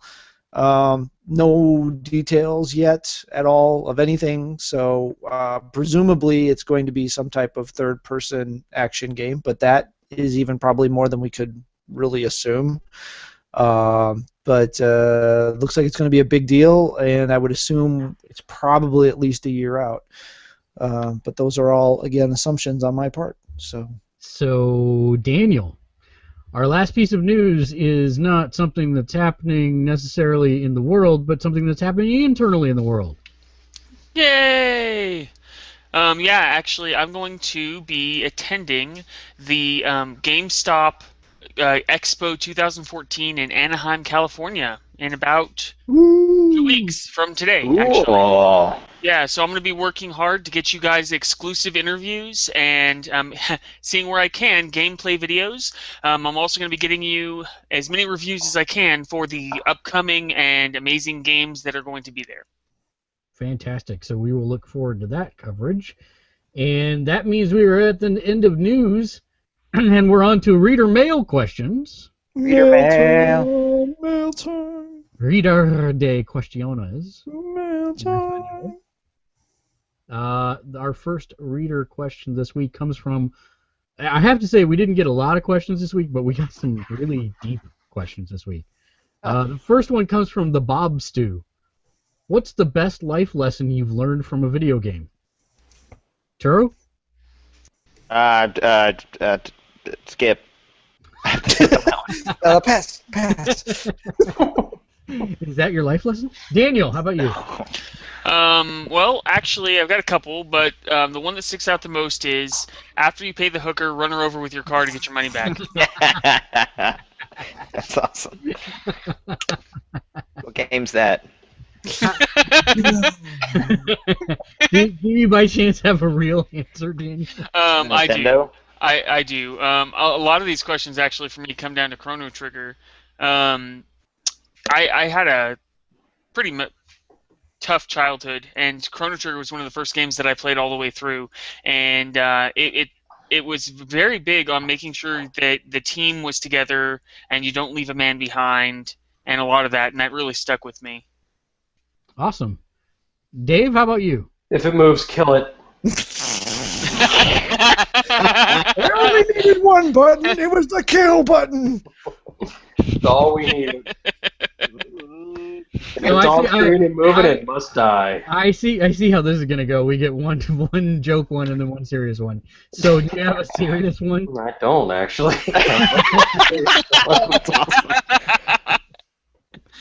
That's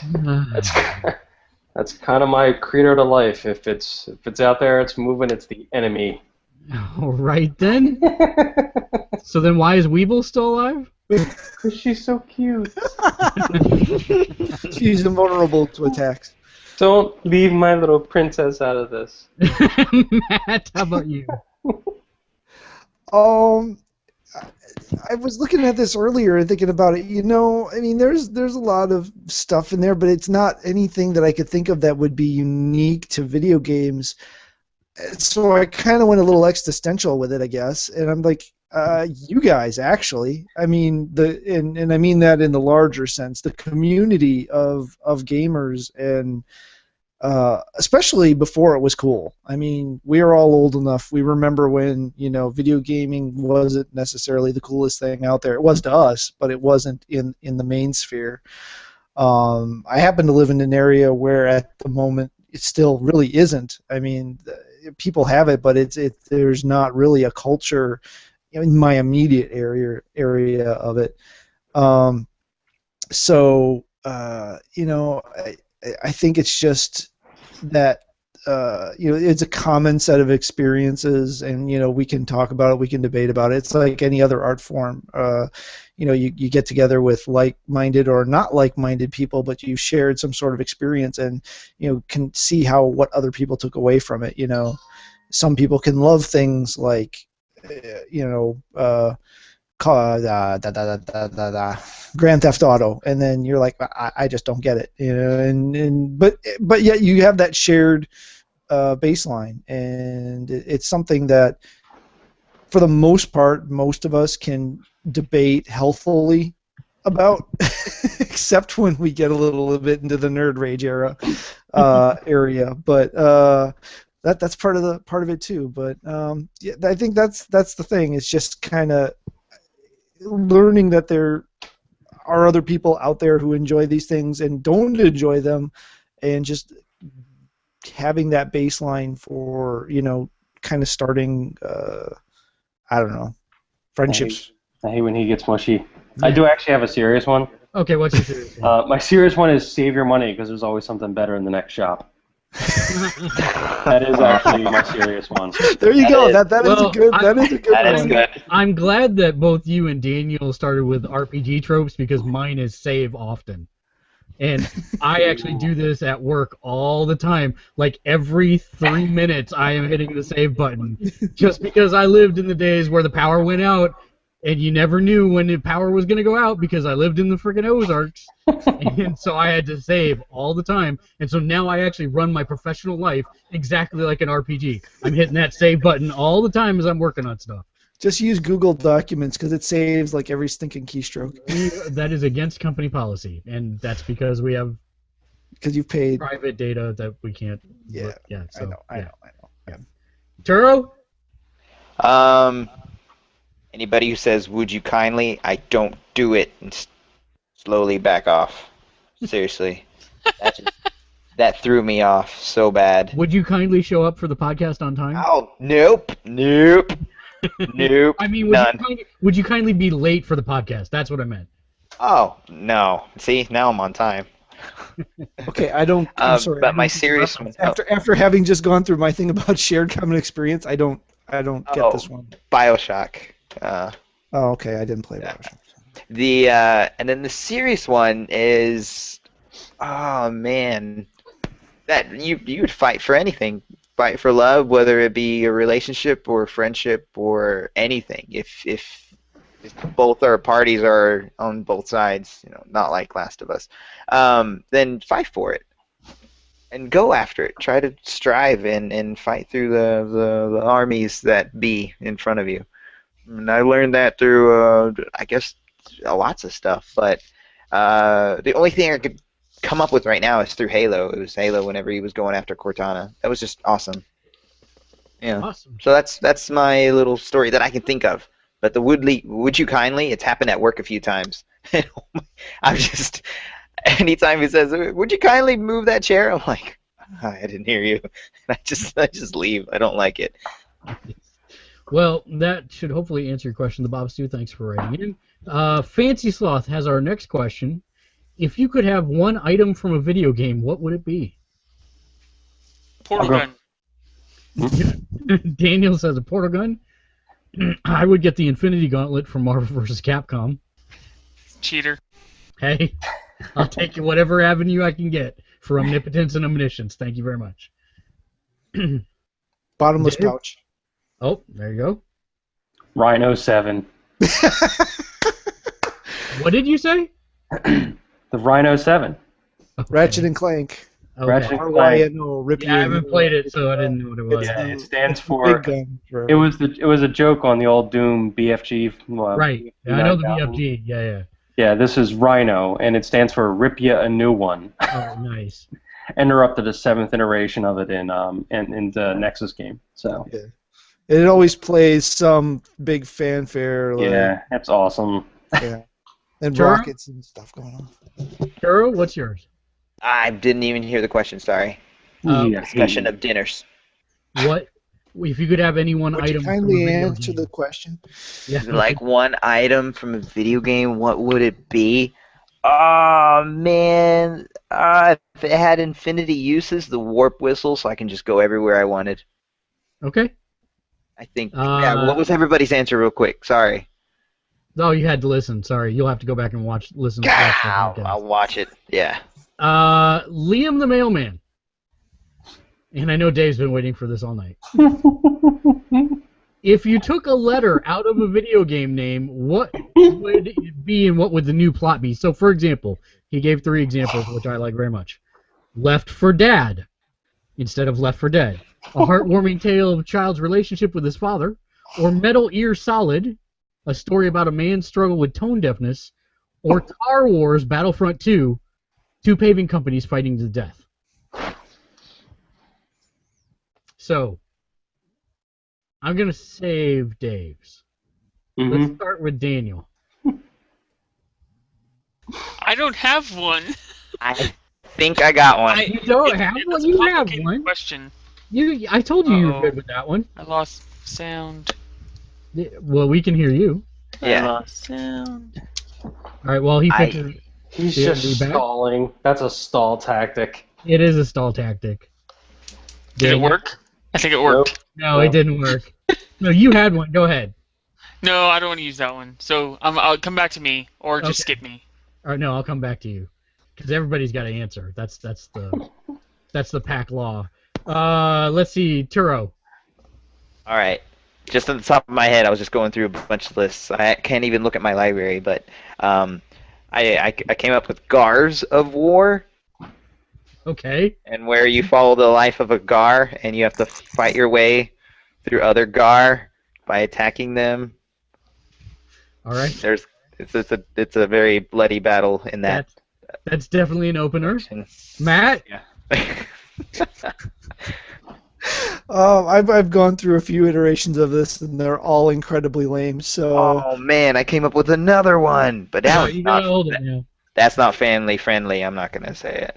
Yeah, go ahead, Matt. so I'm gonna go with the one that I don't know. I think this was like my fifth or sixth one I came up with, and it's still lame. But change Infamous to iFamous, and it's a quest of trying to become famous by using your iProducts to do, post the perfect selfie or get the perfect, video blog. And Justine did that. What? I don't know what you're talking about. Daniel, we're back to you. The only one I can think of is Baton Returns from Batman Returns. where you are a overly exuberant parade leader leading a parade down an angry street of mobsters, having to take them out using strategy of moving the band And to the worst to run over the mobsters. That's the worst part of all is you never learned to read because that does not spell work at all. baton. No. It's Baton. Yeah, Baton. it's Baton. But before we started, I you know. said if it was close enough. Yeah, it's close enough. All right, Dave. Rick, can't you go first? Okay, I'll do mine. I was looking through my collection, and mine is Little Biplanet 2. It's still a side-scrolling platformer where you run, fly, and jump, but the beauty is it doesn't matter which way you swing. Oh. Nice. That's clever. Ah, that's good. All right, Dave. Okay, we had to go back a bit to a California Raisins game. Back in Capcom apparently made a California Raisins game. It was called the California Raisins: The Grape Escape. Nothing good can come geez. from this. I know where this is going. Yeah. So we're going with California Raisins: The Grape Escape. Teaching Constantly on the run. valuable life skills with the California Raisins as they escape horribleness in their lives. Oh, that went so far south. All right, Yeah. very good. Our last question of the day. Funmaker asks, what's the most intense moment you've ever had in a video game? This could be action, it could be horror, it could be emotional. What's the most intense moment you've ever had in a video game? Gosh. I've got one. Go for it, Daniel. So when I was in junior high, I played Oregon Trail and played it for about 4 hours straight, right before my family died of dysentery.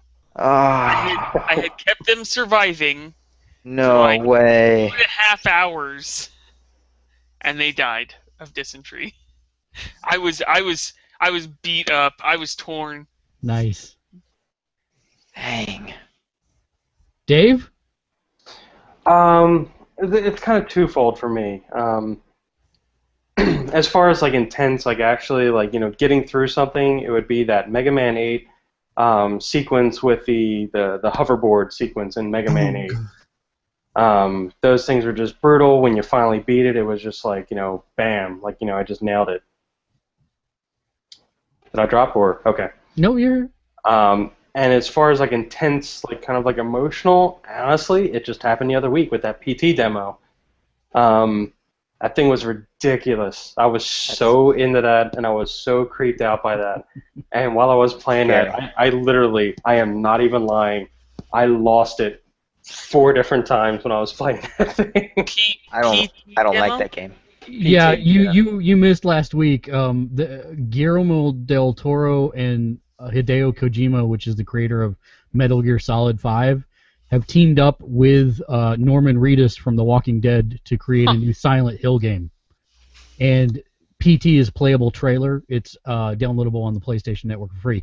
By the way, finishing the conversation we had about this very quickly, I did download and play it. I made it till the door opened and the baby started crying. Oh man! Oh gosh! And I totally stopped playing and deleted it off my hard drive because I couldn't figure out where to go. It did not scare me at all, in any way, shape, or form. I'm like, okay, I can't figure out what to do, and this is dumb. So Dude, I just deleted you're a it. liar, all right? Sure. I'm As so soon as that creepy kid I closes don't want to play. I can't figure it out. I don't want to play. Exactly. well. The creepy kid. It's a friggin' hallway that's 20 feet long, and I can't All the open this lights door. on. I can't open this door, and I can't open this door. It's And the creepy kid closed the door, and you crapped your pants and deleted the game. I didn't like that.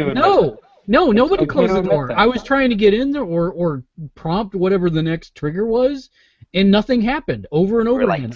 It was timing and everything kind of thing. I don't know. I loved it. I liked it. I liked the way it was set. No, I mean I liked it. So I liked that the ambience that they were going for. I liked the feel of it, but it still didn't creep me out or anything. I still You creeped me out like a little girl. It was insane. I screamed 4 times. Not even lying.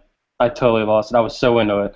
It was a dark and stormy night when I was playing. I had all the lights off. It was just perfection. All right, Matt. I have to say that is creepier than any other game I've ever played. But I got stuck at that same place. I was just like, I couldn't trigger the next event, so I haven't gone back to it. Yep.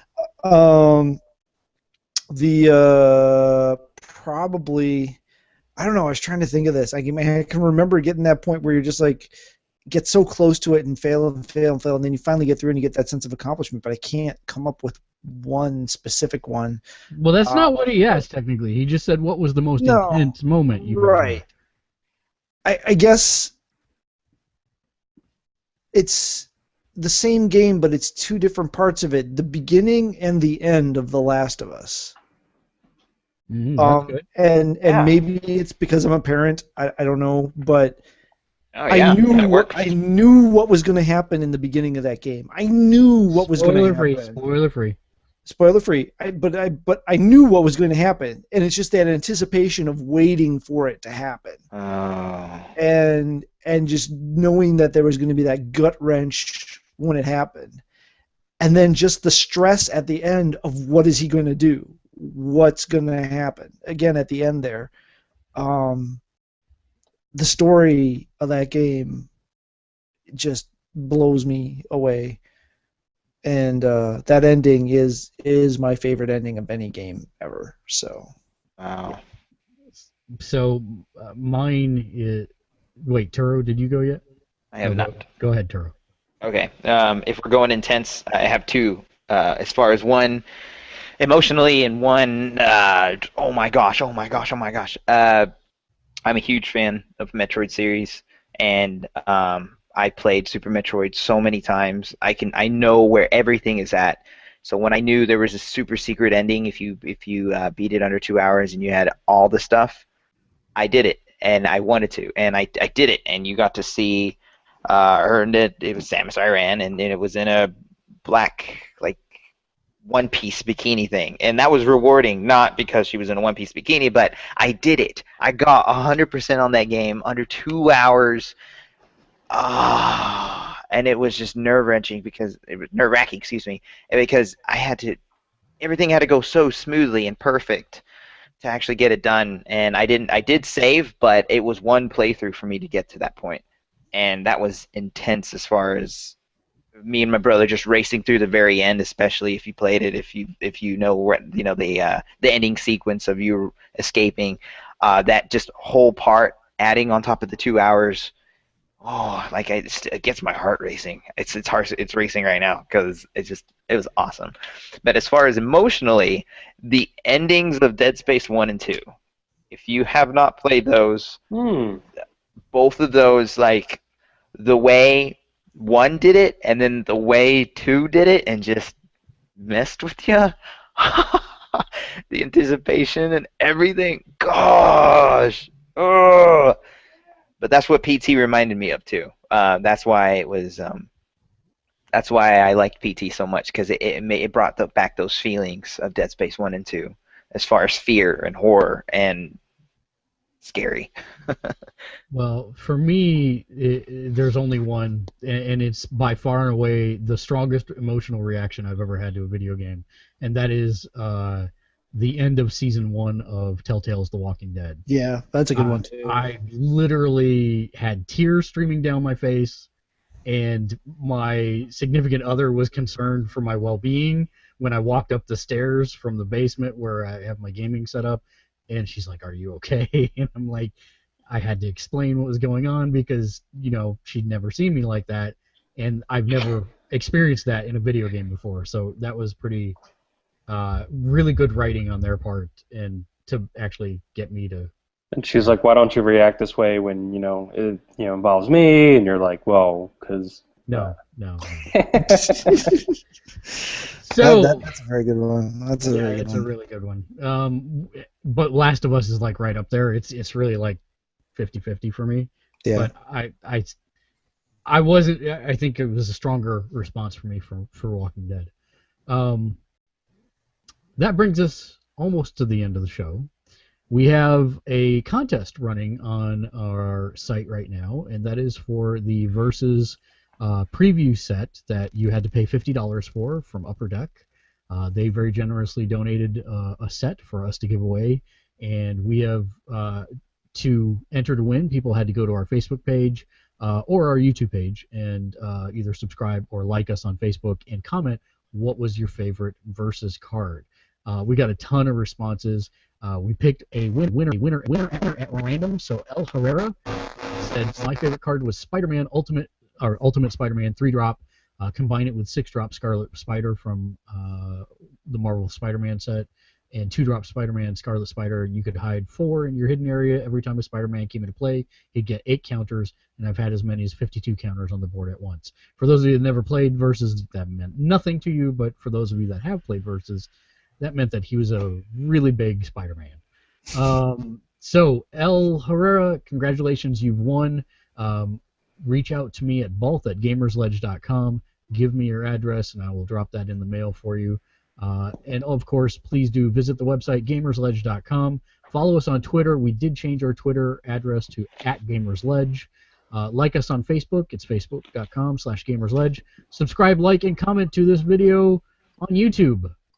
And, of course, watch us on Twitch, twitch.tv/Bolt99. Final thoughts for the week. Let's start with Turo, all the way on the far left.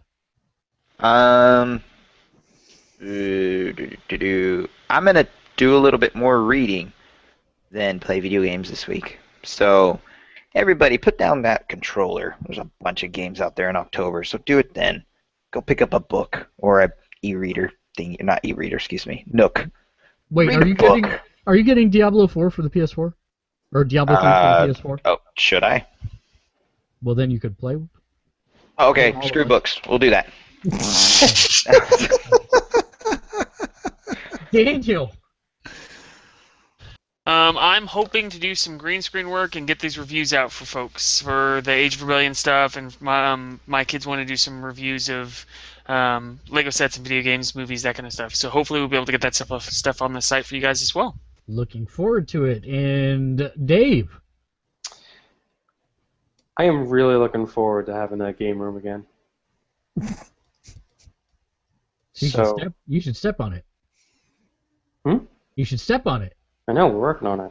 All right. Hopefully this Saturday, a bulk of the work gets done. The basement could be mostly finished. And then we can start moving stuff in, get a nice 60-inch Samsung in there. We'll be rocking and rolling soon. Matt. Okay, This is what happens when I just buy one and pray that I get the right thing. You end up with Mickey Mouse Dengar. That's awesome. Which I think is It really, actually really is pretty cool. awesome. It's not the one I wanted, but it actually is pretty awesome. What could you possibly want better than Mickey Dengar? It was actually an R2D2 one. But these things right here, the Magic Bands from Disney, are freaking awesome. I highly recommend it. He has on it. Now that I'm going to get to that, but these things really are worth it. They really are convenient and they really work well. However, I am going to gripe about these things. These are little plugs, similar to if you're familiar with Crocs. You get the little plugs that you put in the holes in the Crocs. Same idea here. The wristband strap holes. You can plug these little things in. As a total, we purchased 12 of these things via different packs. 5 of them made it home. So You have to be careful. Yeah, you have to be really careful. My son lost his R2D2, which is the one that he really wanted. I managed to keep Yoda, but I had another Rebel emblem one on here I lost. My wife lost a Tinkerbell. My daughter lost a Butterfly. And you lost your money. And we lost our money. Yeah, they're not cheap either. So the slides are a much better deal. Unfortunately, they don't have nearly the selection on the slides that they do on the plugs, and no Marvel stuff yet, which was kind of frustrating. And okay, well then they were out of stock, just like they were out of stock of the Mickey Mouse Spider-Man hat beanies that I wanted, and I couldn't get one because they were out of stock of those too. But I looked at every. I only saw in one place. Yeah, it was weird. You had to look around for stuff, and different stores had different stuff. Yeah, I mean, and a lot of stuff is exclusive to Downtown Disney, and I looked at all the places there, that none of them had it. The place that's supposed to have the Spider-Man ears had Iron Mouse ears in its place because they were out. So don't go on the weekend. Don't go to Downtown Disney on the weekend because they only get stocked during the week. So don't go on the weekend. That was my problem. Went on the weekend. So. All right. So last but not least, I will say read the Iron Druid series. If you have the ability to do so, is quite good and may Remember, no reading. Play and, Diablo. Yes, and we will play Diablo 3. And may Harmony find you until next week. Game on. Game on. Game on. Game on. Game on.